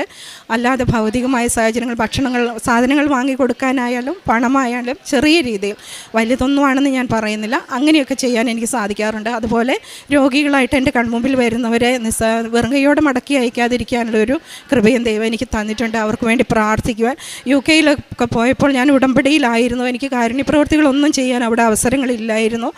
ഞാൻ അന്നേരം ചെയ്തിരുന്ന കാരുണ്യപ്രവൃത്തി എന്നാണെന്ന് വെച്ചാൽ, ഞാൻ ആഴ്ചയിൽ ഒരു ദിവസം എൻ്റെ അറിവിലും പരിചയത്തിലുമുള്ള എല്ലാ രോഗികളെ, അതുപോലെ ഞാൻ ഫേസ്ബുക്കിലോ അല്ലാതെയോ കണ്ടിട്ടുള്ള രോഗികളെ, അവരെല്ലാം സമർപ്പിച്ച് ഒരു ദിവസം അവർക്ക് വേണ്ടി ഉപവാസം എടുക്കുക എന്നതാണ് അന്ന് ഞാൻ കണ്ട കാരുണ്യപ്രവൃത്തിയായിട്ട് ചെയ്തിട്ടുള്ളത്. പിന്നീട് ഇങ്ങോട്ട് ഓരോ നിമിഷവും പ്രേക്ഷിത പ്രവർത്തനമെന്ന് ഞാൻ പറഞ്ഞിട്ടുണ്ടെങ്കിൽ, ഞാൻ എൻ്റെ ഉടമ്പടി ഏറ്റവും ഭംഗിയായി കൊണ്ടുപോകാൻ ഞാൻ മാക്സിമം ശ്രമിച്ചിട്ടുണ്ട്. ആദ്യത്തെ ഉടമ്പടി മുതൽ ഇതിപ്പോൾ 7ാമത്തെ തവണയാണ് ഉടമ്പടിയിൽ നിൽക്കുന്നത്. ദൈവം എന്നെ അനുവദിച്ചതിന് നന്ദി പറയുന്നു, പരിശുദ്ധ അമ്മയോട് നന്ദി പറയുന്നു. ഏറ്റവും ഭംഗിയായി കൊണ്ടുപോകാൻ ഞാൻ ശ്രമിച്ചിട്ടുണ്ട്. ഒരാളെങ്കിലും എൻ്റെ കൺമുൻപിൽ വന്നാൽ അവരോട് ഈശോയോടും ഈശോയെക്കുറിച്ചും അമ്മയെക്കുറിച്ചും പറയാൻ എനിക്കൊത്തിരി ഇഷ്ടമാണ്. അവരിലെ വിശ്വാസം വർദ്ധിപ്പിക്കാൻ എന്നിലൂടെ സംസാരിക്കുന്നുണ്ട് എന്ന്, ഈശോ എന്നിലൂടെ സംസാരിക്കുന്നുണ്ട്, പരിശുദ്ധ അമ്മ എന്നിലൂടെ സംസാരിക്കുന്നുണ്ടെന്ന് അവരെന്നോട് പറയാറുണ്ട്. അതുപോലെ പത്രം ഞാൻ എവിടെ പോയാലും, ഞാൻ ഒരു പത്രമെങ്കിലും ഏത് ജില്ലയിൽ 7 ജില്ലകളിൽ പോയിട്ടുണ്ട്. ആ 7 ജില്ലകളിലും ഞാൻ പത്രം കൊണ്ടുപോയിട്ട് കൊടുത്തിട്ടുണ്ട്. അവരോട് വെറുതെ ഞാൻ കൊടുക്കാറില്ല. എൻ്റെ ജീവിതത്തിൽ എനിക്ക് അനുഭവിച്ച കാര്യം പറയാതെ വെറുതെ കൊടുക്കാൻ എനിക്ക് മനസ്സില്ല. സംസാരിച്ചിട്ട് തന്നെയാണ് കൊടുക്കുക. കാര്യങ്ങൾ പറഞ്ഞ്, കൃപാസനത്തിൽ നടക്കുന്ന അത്ഭുതങ്ങൾ പറഞ്ഞ്, ഒരു ബസ്സിൽ കയറിയാൽ പോലും ഞാൻ അടുത്തിരിക്കുന്ന ആളോട് കൃപാസനത്തെക്കുറിച്ചും പരിശുദ്ധ അമ്മയെക്കുറിച്ചും ഈശോയെക്കുറിച്ചും പറഞ്ഞ്, എൻ്റെ ജീവിതത്തിൽ കിട്ടിയ അനുഭവങ്ങളെക്കുറിച്ച് പറഞ്ഞ്, അവർക്ക് തൈലം തേച്ച്, രോഗികളായിട്ടുള്ളവരാണെങ്കിൽ അവർക്ക് തൈലം തേച്ച് വിശ്വാസപ്രമാണം ചൊല്ലി തേച്ച് കൊടുത്ത്, വിശ്വാസപ്രമാണം ഷെയർ ചെയ്ത് കൊടുത്ത്, യൂട്യൂബിൽ കൃപാസനം ചാനലെടുത്ത് അവരെ കൊണ്ട് സബ്സ്ക്രൈബ് ചെയ്യിപ്പിച്ച്, അങ്ങനെയൊക്കെയാണ് ഞാൻ പ്രേക്ഷിത പ്രവർത്തനങ്ങൾ ചെയ്യുന്നത്. ഈ നിമിഷം വരെയും എനിക്ക് തന്ന എല്ലാ അനുഗ്രഹങ്ങൾക്കും ഈശോയ്ക്കും അമ്മയ്ക്കും ഞാൻ നന്ദി പറയുന്നു. ഇന്ന് എൻ്റെ പ്രാർത്ഥന എൻ്റെ നിയോഗങ്ങൾ നടക്കുക എന്നുള്ളതല്ല. നിയോഗങ്ങൾ ഞാൻ സമർപ്പിക്കാറുണ്ട്, പക്ഷേ എൻ്റെ ആഗ്രഹം അതല്ല. ഞാനും എൻ്റെ കുടുംബവും വിശുദ്ധിയോടെ ഈശോയുടെ മുമ്പിൽ, ഈശോയുടെ നാമമഹത്വത്തിനായി എന്നെ എൻ്റെ കുടുംബത്തെ ഉപയോഗിക്കണം. നിത്യതയിലേക്ക് ഞങ്ങൾ ഒരുങ്ങണം. അതാണ് ഞങ്ങളുടെ പ്രാർത്ഥന. എല്ലാവരും ദൈവാശ്രയത്തിലാകാൻ ഞാൻ ആഗ്രഹിക്കുന്നു. ഇനിയും എന്നും ജീവിതാവസാനം വരെയും ഉടമ്പടിയിൽ നിലനിൽക്കണമെന്നാണ് എൻ്റെ ആഗ്രഹം. എൻ്റെ മക്കളും ഉടമ്പടിയിൽ വരണമെന്നാണ് എൻ്റെ ആഗ്രഹം. എൻ്റെ കുടുംബം ഒന്നായി ഉടമ്പടിയിൽ വരണമെന്നാണ് എൻ്റെ ആഗ്രഹം. അതിനെന്നെ അനുഗ്രഹിക്കണമെന്ന് പ്രാർത്ഥിച്ചുകൊണ്ട് പരിശുദ്ധ അമ്മയോടും ഈശോയോടും നന്ദി പറഞ്ഞുകൊണ്ട് അവനും തിരുക്കുമാറിനും 1000 നന്ദി. എൻ്റെ പേര് നെവിൻ ജോസഫ്. ഞാൻ ചേർത്തല മുട്ടത്തുപറമ്പ് സെൻറ്റ് ആനീസ് ചർച്ച് ഇടവാംഗമാണ്. ഞാൻ ഉടമ്പടി എടുത്തത് ജനുവരി 2025 20-ാം തീയതിയാണ്. അപ്പോൾ ഞാൻ ഉടമ്പടി എടുത്തതിൻ്റെ കാരണം എന്നാന്ന് വെച്ച് കഴിഞ്ഞാൽ, ഞാൻ +2 കഴിഞ്ഞപ്പോൾ തൊട്ട് എനിക്ക് എബ്രോഡ് പോയി പഠിക്കണമെന്നുള്ളൊരു ഒത്തിരി ആഗ്രഹം ഉണ്ടായിരുന്നു. അപ്പോൾ അതിൻ്റെ പ്രോസസ്സിങ് സ്റ്റാർട്ട് ചെയ്യാനായിട്ടും തുടങ്ങിയിട്ടൊന്നും റെഡിയാവുന്നില്ലായിരുന്നു. അപ്പോൾ ഇതിൻ്റെ ഉടമ്പടി എടുത്തു. ഞാൻ +2 എക്സാം കഴിഞ്ഞപ്പോൾ ഇവിടെ വന്ന് ജോസഫച്ചനെ കണ്ടായിരുന്നു. ജോസഫച്ചനെ കണ്ടു, ബ്ലെസ്സിങ് എല്ലാം മേടിച്ച് കഴിഞ്ഞപ്പോൾ ഞാനിവിടെ വെച്ച് മാതാവിൻ്റെ അടുക്കൽ പറഞ്ഞിട്ടായിരുന്നു പോയത്. ഉടമ്പടി എടുക്കും, 18 വയസ്സായി കഴിയുമ്പോൾ എന്തായാലും ഉടമ്പടി എടുക്കും എന്ന് ഞാൻ പറഞ്ഞിരുന്നു. അപ്പോൾ 18 വയസ്സ് കഴിഞ്ഞിട്ട് ഞാൻ അതിൻ്റെ ഉടമ്പടി എടുക്കുന്നതും അതൊന്നും ഇപ്പോൾ ഉടമ്പടി എടുത്തിട്ടും വലിയ ഇതിങ്ങനെയൊന്നും കാര്യമില്ല എന്നുള്ള ഓർത്ത് ഞാൻ അങ്ങനെ എടുത്തില്ല. അത് വലിയ കാര്യമാക്കാണ്ട് ഞാൻ മുന്നോട്ട് പോയി. പക്ഷേ ഞാൻ അത് ഈ എബ്രോഡ് പോകുന്നതിൻ്റെ കാര്യത്തിലായിട്ട് ഞാൻ പ്രോസസ്സിങ് സ്റ്റാർട്ട് ചെയ്തു. പ്രോസസ്സിങ് സ്റ്റാർട്ട് ചെയ്യാനായിട്ട് ഞാൻ ഫസ്റ്റ് ഓഫ് ഓൾ ഞാൻ ബാങ്കിൽ ലോണിൻ്റെ കാര്യങ്ങളെല്ലാം തുടങ്ങിയപ്പോൾ അവർ ഫസ്റ്റിൽ അവർ പറഞ്ഞില്ല ഓക്കെയാണ്, പേപ്പേഴ്സ് എല്ലാം നീക്കിക്കോളൂ എന്ന് പറഞ്ഞു. പേപ്പേഴ്സെല്ലാം ഞാൻ കൊണ്ടുവന്ന് കൊടുത്തപ്പോൾ അവർ പറഞ്ഞു ഓക്കെ നമുക്ക് ഹെഡ് ഓഫീസിലോട്ട് ഫയൽ അയക്കാം എന്ന് പറഞ്ഞു. ഫയൽ അയച്ചു. ഒരു വൺ വീക്ക് കഴിഞ്ഞപ്പോൾ ഓൾമോസ്റ്റ് അവർ എന്നെ വിളിച്ചിട്ട് പറഞ്ഞു, നെവിൻ ലോൺ കിട്ടില്ല. എന്തെന്ന് വെച്ച് കഴിഞ്ഞാൽ ഈ കൺട്രി അപ്രൂവ് ആവില്ല, നമുക്ക് ബാങ്ക് അപ്രൂവ് ആവില്ല എന്ന് പറഞ്ഞു. അപ്രൂവ് ആവില്ല എന്ന് പറഞ്ഞപ്പോൾ ഞാൻ ഭയങ്കരമായിട്ട് ഡൗൺ ആയിപ്പോൾ. നമുക്ക് ലാസ്റ്റ് ഒരു ഹോപ്പായിരുന്നു ലോൺ ത്രൂ നമുക്ക് പോകാം എന്നുള്ള രീതിയിൽ. പക്ഷെ അതില്ലെങ്കിൽ എബ്രോഡ് പോകുന്നത് ഡ്രോപ്പ് ചെയ്യാം എന്നുള്ള രീതിയിലിരിക്കുമായിരുന്നു. അപ്പോൾ അതായിരുന്നു ഒരു ലാസ്റ്റ് ഹോപ്പ്. ഞാനാണെങ്കിൽ വീട്ടിൽ വന്നിട്ട് കരഞ്ഞ് മുട്ടുകുത്തി നിന്ന് പ്രാർത്ഥിക്കുമായിരുന്നു, കൊന്തയിൽ പ്രാർത്ഥിക്കുമായിരുന്നു. അപ്പോൾ അന്ന് ഞങ്ങൾ വീട്ടിൽ രാത്രി പ്രാർത്ഥന ചൊല്ലി കഴിഞ്ഞപ്പോൾ ഉടനെ ബാങ്കിൽ മാനേജർ എന്നെ ഇങ്ങോട്ട് വിളിച്ചിട്ട് പറഞ്ഞു, നെവിൻ നമുക്ക് ഇവിടുന്ന് എന്തായാലും ലോൺ കിട്ടില്ല, വേറൊരു ആളുടെ കസിൻ വേറൊരു ബാങ്കിലുണ്ട്, അപ്പോൾ ആൾ റെഫർ ചെയ്യാം, അപ്പോൾ അവിടുന്ന് മേ ബി ഒന്ന് ചെന്ന് എൻക്വയറി ചെയ്ത് നോക്കുമെന്ന് പറഞ്ഞു എൻ്റെ അടുക്കൽ. അപ്പോൾ ഞാൻ ചെന്ന് ചോദിച്ചപ്പോൾ അവർ കറണ്ട്ലി ഫസ്റ്റ് ഓഫ് ഓൾ എനിക്ക് അവിടെ അക്കൗണ്ട് പോലും ഇല്ലായിരുന്നു ആ ബാങ്കിൽ. അപ്പോൾ ഞാൻ ഉടമ്പടി എടുത്തു കഴിഞ്ഞു. പ്രാർത്ഥനകളെല്ലാം കറക്റ്റായിട്ട് ചെല്ലുമായിരുന്നു. രാവിലെ ഡെയിലി ബ്രെഡ് ആണെങ്കിലും കാര്യങ്ങളെല്ലാം. അത് കഴിഞ്ഞിട്ട് ഞാൻ ഇതേപോലെ അവിടെ ബാങ്കിൽ ചെന്നു. എനിക്ക് അക്കൗണ്ട് ഇല്ലായിരുന്നു. അക്കൗണ്ട് ചെന്നപ്പോഴേക്കും ഒരു മാനേജർ പറഞ്ഞു നമുക്ക് നോക്കാം, ഉറപ്പ് പറയുന്നില്ല, നോക്കാമെന്ന് പറഞ്ഞു. നോക്കി അവർ അപ്പോൾ തന്നെ മാനേജർ പപ്പായായിട്ട് ഉടനെ തന്നെ വീട്ടിൽ പ്രോപ്പർട്ടി എല്ലാം വന്ന് കണ്ടു. അപ്പോൾ മാനേജർ പറഞ്ഞു ഓക്കെ നമുക്ക് ലോൺ വെക്കാം, പ്രോസസ്സിങ് സ്റ്റാർട്ട് ചെയ്യാം, ഇവിടെ കൺട്രി അപ്രൂവ്ഡ് ആണ്, ഈ കൺട്രിയിൽ കൊടുക്കുമെന്ന് പറഞ്ഞു. അപ്പോൾ ഞാൻ അത് കഴിഞ്ഞിട്ട് ഓൾമോസ്റ്റ് നേരത്തെ ബാങ്കിൽ ഇതെല്ലാം പേപ്പേഴ്സ് എല്ലാം കൊടുത്തത് കാരണം വലിയ ഡിലേ ഒന്നും ഇല്ലായിരുന്നു. പേപ്പേഴ്സിൻ്റെ കാര്യങ്ങളെല്ലാം അപ്പോൾ തന്നെ 2 ദിവസത്തിനുള്ളിൽ തന്നെ ഞാൻ പേപ്പേഴ്സ് ഫുൾ ഡോക്യുമെൻറ്റ്സ് എല്ലാം അവിടെ സബ്മിറ്റ് ചെയ്ത് കഴിഞ്ഞ് ഒരു കറക്റ്റ് പറയുകയാണെങ്കിൽ ഒരു വൺ വീക്ക് എടുത്തില്ല. അതിന് മുന്നേ തന്നെ ഞാനിവിടെ നാട്ടിലില്ലായിരുന്നു. ആ ടൈമിൽ ഞാൻ ബാംഗ്ലൂരായിരുന്നു. ആ ടൈമിൽ മാനേജർ എന്നെ വിളിച്ചിട്ട് പറഞ്ഞു നെവിൻ ലോൺ സാങ്ഷൻ ആയിട്ടുണ്ട്, അപ്പോൾ നമുക്ക് ഇനി ബാങ്കിൽ വന്നിട്ട് ബാക്കി സൈൻ ഇടുന്ന കാര്യങ്ങളെല്ലാം ചെയ്യാമെന്ന് പറഞ്ഞു. അപ്പോൾ അത് കഴിഞ്ഞിട്ടാണെങ്കിൽ പിന്നെ യൂണിവേഴ്സിറ്റിയുടെ കാര്യങ്ങളിലേക്ക് ബാക്കി പ്രോസസ്സിങ് സ്റ്റാർട്ട് ചെയ്തു. യൂണിവേഴ്സിറ്റിയുടെ ഇതിലിപ്പോൾ അഡ്മിഷൻ എടുക്കാനായിട്ട് ഫസ്റ്റിലെ ഇൻ്റർവ്യൂ ഉണ്ടായിരുന്നു. ഇൻ്റർവ്യൂവിനിപ്പോൾ ഞാൻ പെട്ടെന്ന് ഒരു യൂണിവേഴ്സിറ്റി പറഞ്ഞു ഒരു 1 വീക്കിനുള്ളിൽ തന്നെ ഇൻ്റർവ്യൂ ഉണ്ടാവും. അപ്പോൾ ആപ്ലിക്കേഷൻ ലെറ്റർ ഇട്ട് കഴിഞ്ഞപ്പോൾ 1 വീക്കിൽ തന്നെ ഇൻ്റർവ്യൂ ഉണ്ടാവും. അപ്പോൾ അതിനും ടൈം ഉണ്ടാവില്ല. ഒന്നെങ്കിൽ ഇപ്പോൾ ഈ 1 വീക്കിനുള്ളിൽ നമ്മൾ ഇൻ്റർവ്യൂ അറ്റൻഡ് ചെയ്യുവാണെങ്കിൽ ഈ ഇൻടേക്കിൽ കയറി പോവാം, ഇല്ല എങ്കിൽ ഡെഫർ ആകുമെന്ന് പറഞ്ഞു എൻ്റെ ഇടയ്ക്കിൽ. അപ്പോൾ ഞാൻ പറഞ്ഞു എനിവേ നമുക്ക് എന്തായാലും അറ്റൻഡ് ചെയ്യാം എന്നുള്ള രീതിയിൽ ഞാൻ പറഞ്ഞു. ഓക്കെ അക്സെപ്റ്റ് ചെയ്തു. എന്നിട്ട് എനിക്ക് ഇൻ്റർവ്യൂ ഇത് അയച്ചു കഴിഞ്ഞ് 3-ാമത്തെ ദിവസം എനിക്ക് ഇൻ്റർവ്യൂ ആയിരുന്നു. അപ്പോൾ എനിക്ക് എന്ത് പറയണമെന്ന് പോലും ഒന്നും അറിയില്ല. ഏജൻസി ഓൾമോസ്റ്റ് കുറച്ച് കാര്യങ്ങളൊക്കെ അവർ പറഞ്ഞു തന്നു. എന്നാലും എനിക്ക് അധികം പ്രിപ്പയർ ചെയ്യാനായിട്ടുള്ള സമയം കിട്ടിയില്ല എനിക്ക്. അപ്പോൾ ഞാൻ എന്തായാലും മാതാവിൻ്റെ ഇൻ്റർവ്യൂവിന് ഇരുന്നപ്പോൾ ഞാൻ കാശുരൂപവും എല്ലാം കൊന്തയെല്ലാം കയ്യിൽ പിടിച്ചിട്ടായിരുന്നു ഞാൻ ഇൻ്റർവ്യൂ അറ്റൻഡ് ചെയ്തിരുന്നത്. അപ്പോൾ ലാപ്പിൽ ഫ്രണ്ടിലിരുന്നപ്പോഴാണെങ്കിലും ഞാൻ ഉടമ്പടിത്തൈലം നെറ്റിയിൽ കുരിശ് വരച്ച് വിശ്വാസപ്രമാണിച്ച് കണ്ടിന്യൂസ് ഇങ്ങനെ ചൊല്ലിക്കൊണ്ടിരിക്കുമായിരുന്നു. അപ്പോൾ ഇൻ്റർവ്യൂ സ്റ്റാർട്ട് ചെയ്തു. എൻ്റെ ഇടയ്ക്ക് ആകെ ചോദിച്ചത് 3 ക്വസ്റ്റ്യൻസ് അതിൻ്റെ ഇടയ്ക്ക് ചോദിച്ചത്. എന്നാലും എനിക്ക് വലിയ ഉറപ്പില്ലായിരുന്നു, കിട്ടുമോ ഇല്ലയോ എന്നുള്ളൊരു ഉറപ്പില്ലായിരുന്നു. അത് മാതാവിൻ്റെ ഒരു അനുഗ്രഹം കൊണ്ട് എനിക്ക് ഒരു 2 ദിവസം എടുത്തുള്ളൂ. 3-ാമത്തെ ദിവസം എനിക്ക് യൂണിവേഴ്സിറ്റിയിൽ നിന്ന് അഡ്മിഷൻ ലഭിച്ചു എന്ന് പറഞ്ഞ് എനിക്ക് മെയിൽ വന്നു. അത് കഴിഞ്ഞിട്ടാണെങ്കിലും ഇപ്പോൾ അത് ഈ VFSൽ നമ്മളെല്ലാം ഡോക്യുമെൻറ്റ്സ് എല്ലാം സെറ്റായിട്ട് എടുത്തിട്ട് ഡോക്യുമെൻറ്റ്സ് എല്ലാം അവിടെ കൊണ്ട് സബ്മിറ്റ് ചെയ്യണം. അപ്പോൾ ഡോക്യുമെൻറ്റ്സിൽ അവിടെ VFSൽ അപ്പോയിൻമെൻറ്റ് എടുത്തു. അപ്പോയിൻമെൻറ്റ് കിട്ടാനെടുത്തിട്ട് ഡിലേ ആയിരുന്നു. എന്നാലും ഇങ്ങനെ കിട്ടി. ഒരു 3 months ആഫ്റ്റർ ആയിരുന്നു എനിക്ക് കിട്ടിയത്, ഇവിടെ യൂണിവേഴ്സിറ്റിയിൽ അഡ്മിഷൻ കിട്ടി കഴിഞ്ഞിട്ട്. അപ്പോൾ VFSൽ അപ്പോയിൻമെൻറ്റ് എടുത്തു. അപ്പോൾ എൻ്റെ അടുക്കൽ ഏജൻസിക്കാർ പറഞ്ഞിരുന്നു ഒരു മിക്കവാറും നെവിൻ അവിടെ VFSൽ പോയവർക്കറിയാം എന്തായാലും അവിടെ ഭയങ്കര റഷ് ഉണ്ടാവും ഓൾമോസ്റ്റ്. അപ്പോൾ എല്ലാവരും പറയും അവിടെ പ്രീമിയം ലോഞ്ച് എടുക്കാനായിട്ട് എല്ലാവരും പറയും. അപ്പോൾ എൻ്റെ അടുക്കൽ ഏജൻസി അതേപോലെ പറഞ്ഞു പ്രീമിയം ലോഞ്ച് എടുക്കണം, ഇല്ല എങ്കിൽ അതാകുമ്പോൾ ഇത്തിരി പ്രയോറിറ്റി ഉണ്ടാവും എന്ന് പറഞ്ഞു. അപ്പോൾ ഞാൻ ഓർത്ത് അതിന് എത്ര രൂപ എന്ന് ഞാൻ ചോദിച്ചപ്പോൾ എൻ്റെ അടുക്കൽ പറഞ്ഞു ഒരു ഓൾമോസ്റ്റ് 12,000 രൂപ അതിൽ നിന്നാവും. അപ്പോൾ അങ്ങനെ അത് ചെയ്യണമെന്ന് പറഞ്ഞു. അപ്പോൾ എൻ്റെ കയ്യിൽ അത്രയും പൈസ എൻ്റെ കയ്യിൽ കാർഡിലില്ലായിരുന്നു ആ ടൈമിൽ. അപ്പോൾ ഞാൻ VFSൽ ചെന്നു. VFSൽ ചെല്ലുന്നതിന് മുമ്പായിട്ട് തന്നെയാണെങ്കിലും അവിടെ വിശ്വാസ പ്രമാണം ചൊല്ലി പ്രാർത്ഥിച്ചു. ഞാൻ ഒറ്റയ്ക്കായിരുന്നു പോയത്, ആരുമില്ലായിരുന്നു. അപ്പോൾ എനിക്കാണെങ്കിൽ റിട്ടേൺ ഫ്ലൈറ്റും 4:20 എനിക്ക് റിട്ടേൺ ഫ്ലൈറ്റ് ഉണ്ടായിരുന്നത്. അപ്പോൾ ഏജൻസിക്കാർ വിളിച്ചിട്ട് പറഞ്ഞു ഇപ്പോൾ നേരത്തെ എന്തായാലും അത് എടുത്തേ പറ്റുള്ളൂ, ഇല്ലെങ്കിൽ നിൻ്റെ ഫ്ലൈറ്റ് മിസ്സാവുന്നതിൻ്റെ ഇടയ്ക്കൽ ഏജൻസിക്കാർ പറഞ്ഞു. അപ്പോൾ ഞാൻ എന്തായാലും ഓർത്ത് നോക്കി എന്തായാലും എടുക്കാം, വേറെ നിവർത്തിയില്ലാത്തതുകൊണ്ട് ഞാൻ എടുക്കാമെന്നുള്ള ഓർത്തിരുന്നു. അപ്പോൾ അവിടെ VFSലോട്ട് കയറുന്നതിന് മുമ്പായിട്ട് തന്നെ ഞാൻ മാതാവിൻ്റെ ഉപ്പും അവിടെ ഇട്ട് ഞാൻ പ്രാർത്ഥിച്ചു. കയറുന്നതിന് മുമ്പായിട്ട് അവിടെ നിന്ന് ഞാൻ പ്രാർത്ഥിച്ചു, വിശ്വാസ പ്രമാണിച്ചിൽ പ്രാർത്ഥിച്ചിട്ടാണ് ഞാൻ അങ്ങോട്ട് കയറിയത്. അത് മാതാവിൻ്റെ ഒത്തിരി അനുഗ്രഹം, അതെങ്ങനെ എനിക്ക് പറയണമെന്ന് എനിക്കറിയില്ല. അവിടെ ചെന്നപ്പോഴാണെങ്കിലും അവിടെ വേറെ ആരുമില്ല ആ ക്യൂവിൽ, എനിക്ക് വേണ്ടി മാത്രം. മീൻസ് അവിടെ ചെന്നപ്പോൾ എൻ്റെ ആ ക്യൂവിലോട്ട് കയറിക്കോ ഒന്ന് വേറെ ആരും ഇല്ല എന്ന് പറഞ്ഞു എൻ്റെ ഇടയ്ക്കൽ. ഞാൻ ചെന്നപ്പോഴാണെങ്കിലും തൊട്ടപ്പുറത്തെ സൈഡിൽ വേറൊരു ആൾ ഇതേപോലെ ഇൻ്റർവ്യൂ ചെയ്തുകൊണ്ടിരിക്കുമായിരുന്നു, ഡോക്യുമെൻറ്റ്സ് എല്ലാം കൊടുത്തുകൊണ്ടിരിക്കും. ആളുടെ നിന്ന് എല്ലാ ഡോക്യുമെൻറ്റ്സും മേടിച്ചു. എൻ്റെ കയ്യിലാണെങ്കിൽ കറൻ്റ്ലി അവിടെ സ്റ്റേ ചെയ്യുന്നതിൻ്റെ ഉള്ളൊരു ഡോക്യുമെൻറ്റ്സ് ഇല്ലായിരുന്നു. അത് ഞാൻ കോപ്പി എടുക്കാനായിട്ട് വിട്ടുപോയി. പക്ഷേ മെയിലുണ്ട്, പക്ഷേ മെയിൽ കാണിക്കാൻ പറ്റില്ല ആയിരുന്നു.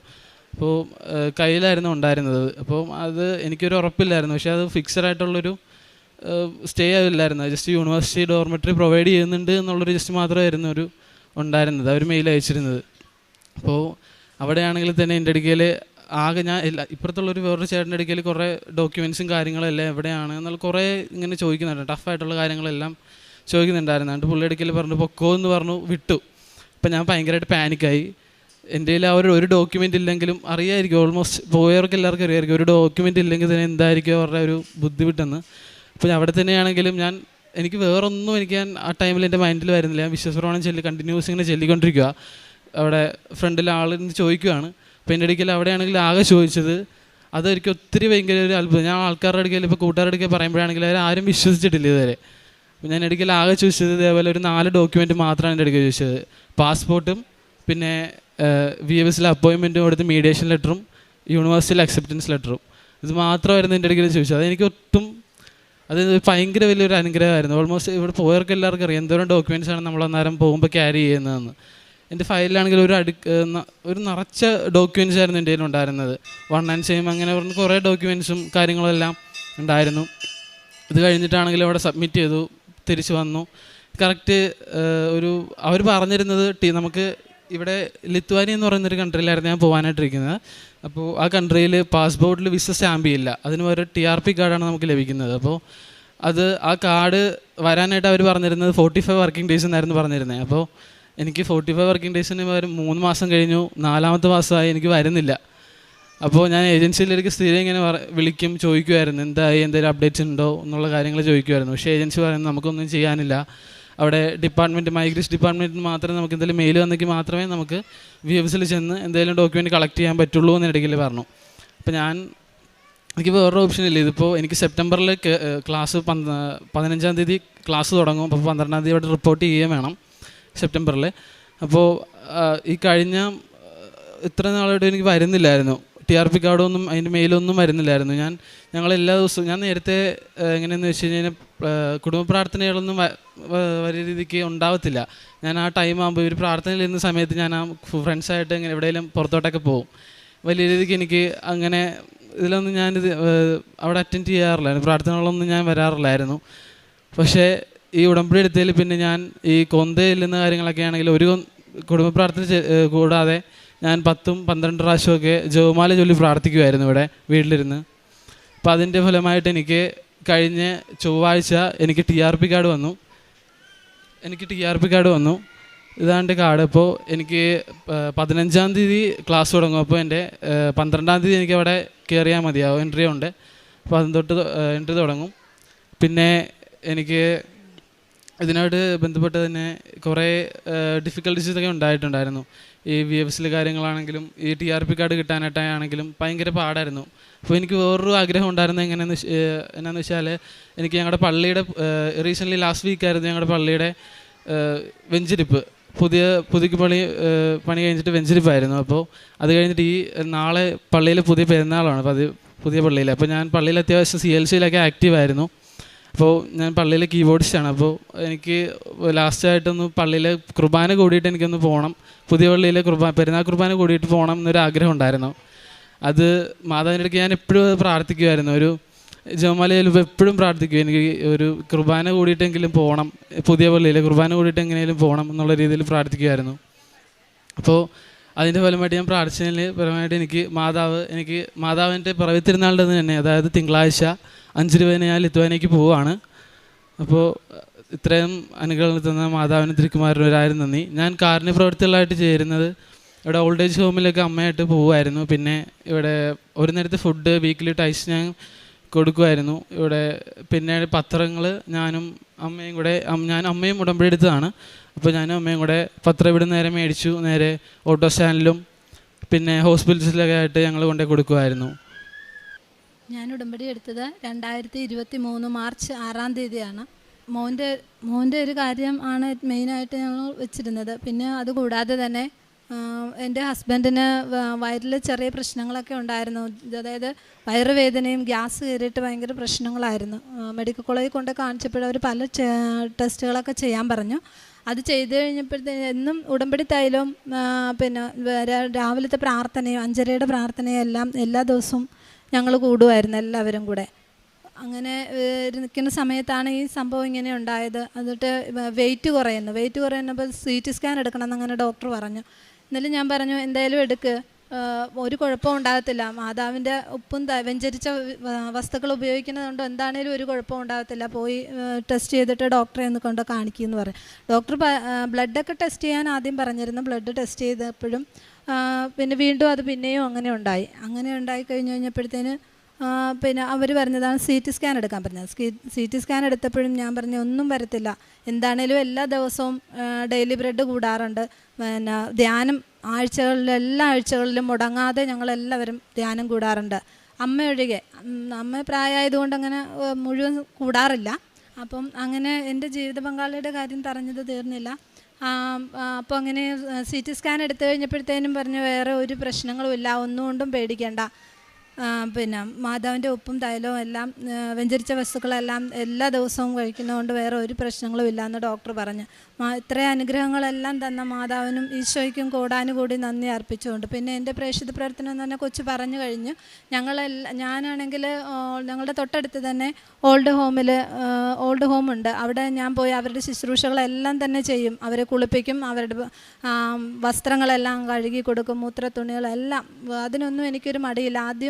ആദ്യമായിരുന്നു എനിക്ക് ഭയങ്കര ബുദ്ധിമുട്ടായിരുന്നു. പക്ഷേ അത് കഴിഞ്ഞപ്പോഴത്തേനും ഞാൻ എല്ലാ കാര്യങ്ങളും ഇതേപോലെ പത്രം കൊടുക്കാനാണേലും ഭയങ്കര ഇൻട്രസ്റ്റാണ്. എല്ലാ മാസവും ഞാനും പിള്ളേരും കൂടെ, മൂത്തയാളുണ്ടെങ്കിൽ അവനും കൂടെ പോരും.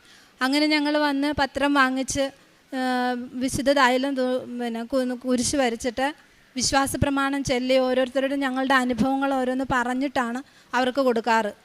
അതായത് വണ്ടാന ഹോസ്പിറ്റലിലും ഓട്ടോറിക്ഷ സ്റ്റാൻഡിലും പെട്രോൾ പമ്പിലും അവിടെ ഇവിടെ എല്ലായിടത്തും ഞങ്ങൾ വണ്ടിയിൽ നടന്ന് തന്നെ ഞങ്ങൾ കൊടുക്കാറുണ്ട്. ഇതൊക്കെയാണ് എൻ്റെ കാരുണ്യപ്രവൃത്തികളും പ്രേക്ഷിത പ്രവർത്തനം. അനുഗ്രഹങ്ങളെല്ലാം തന്ന അമ്മയ്ക്കും ഈശോയ്ക്കും കോടാനുകൂടി നന്ദി അർപ്പിക്കുന്നു. ഇനിയും ജീവിതാവസാനം വരെ ഉടമ്പടിയിൽ തന്നെ ജീവിക്കുവാൻ ഞങ്ങളെ അനുഗ്രഹിക്കണമെന്ന് മാതാവിനോട് മുട്ടിപ്പായി ഞങ്ങൾ പ്രാർത്ഥിക്കുന്നു.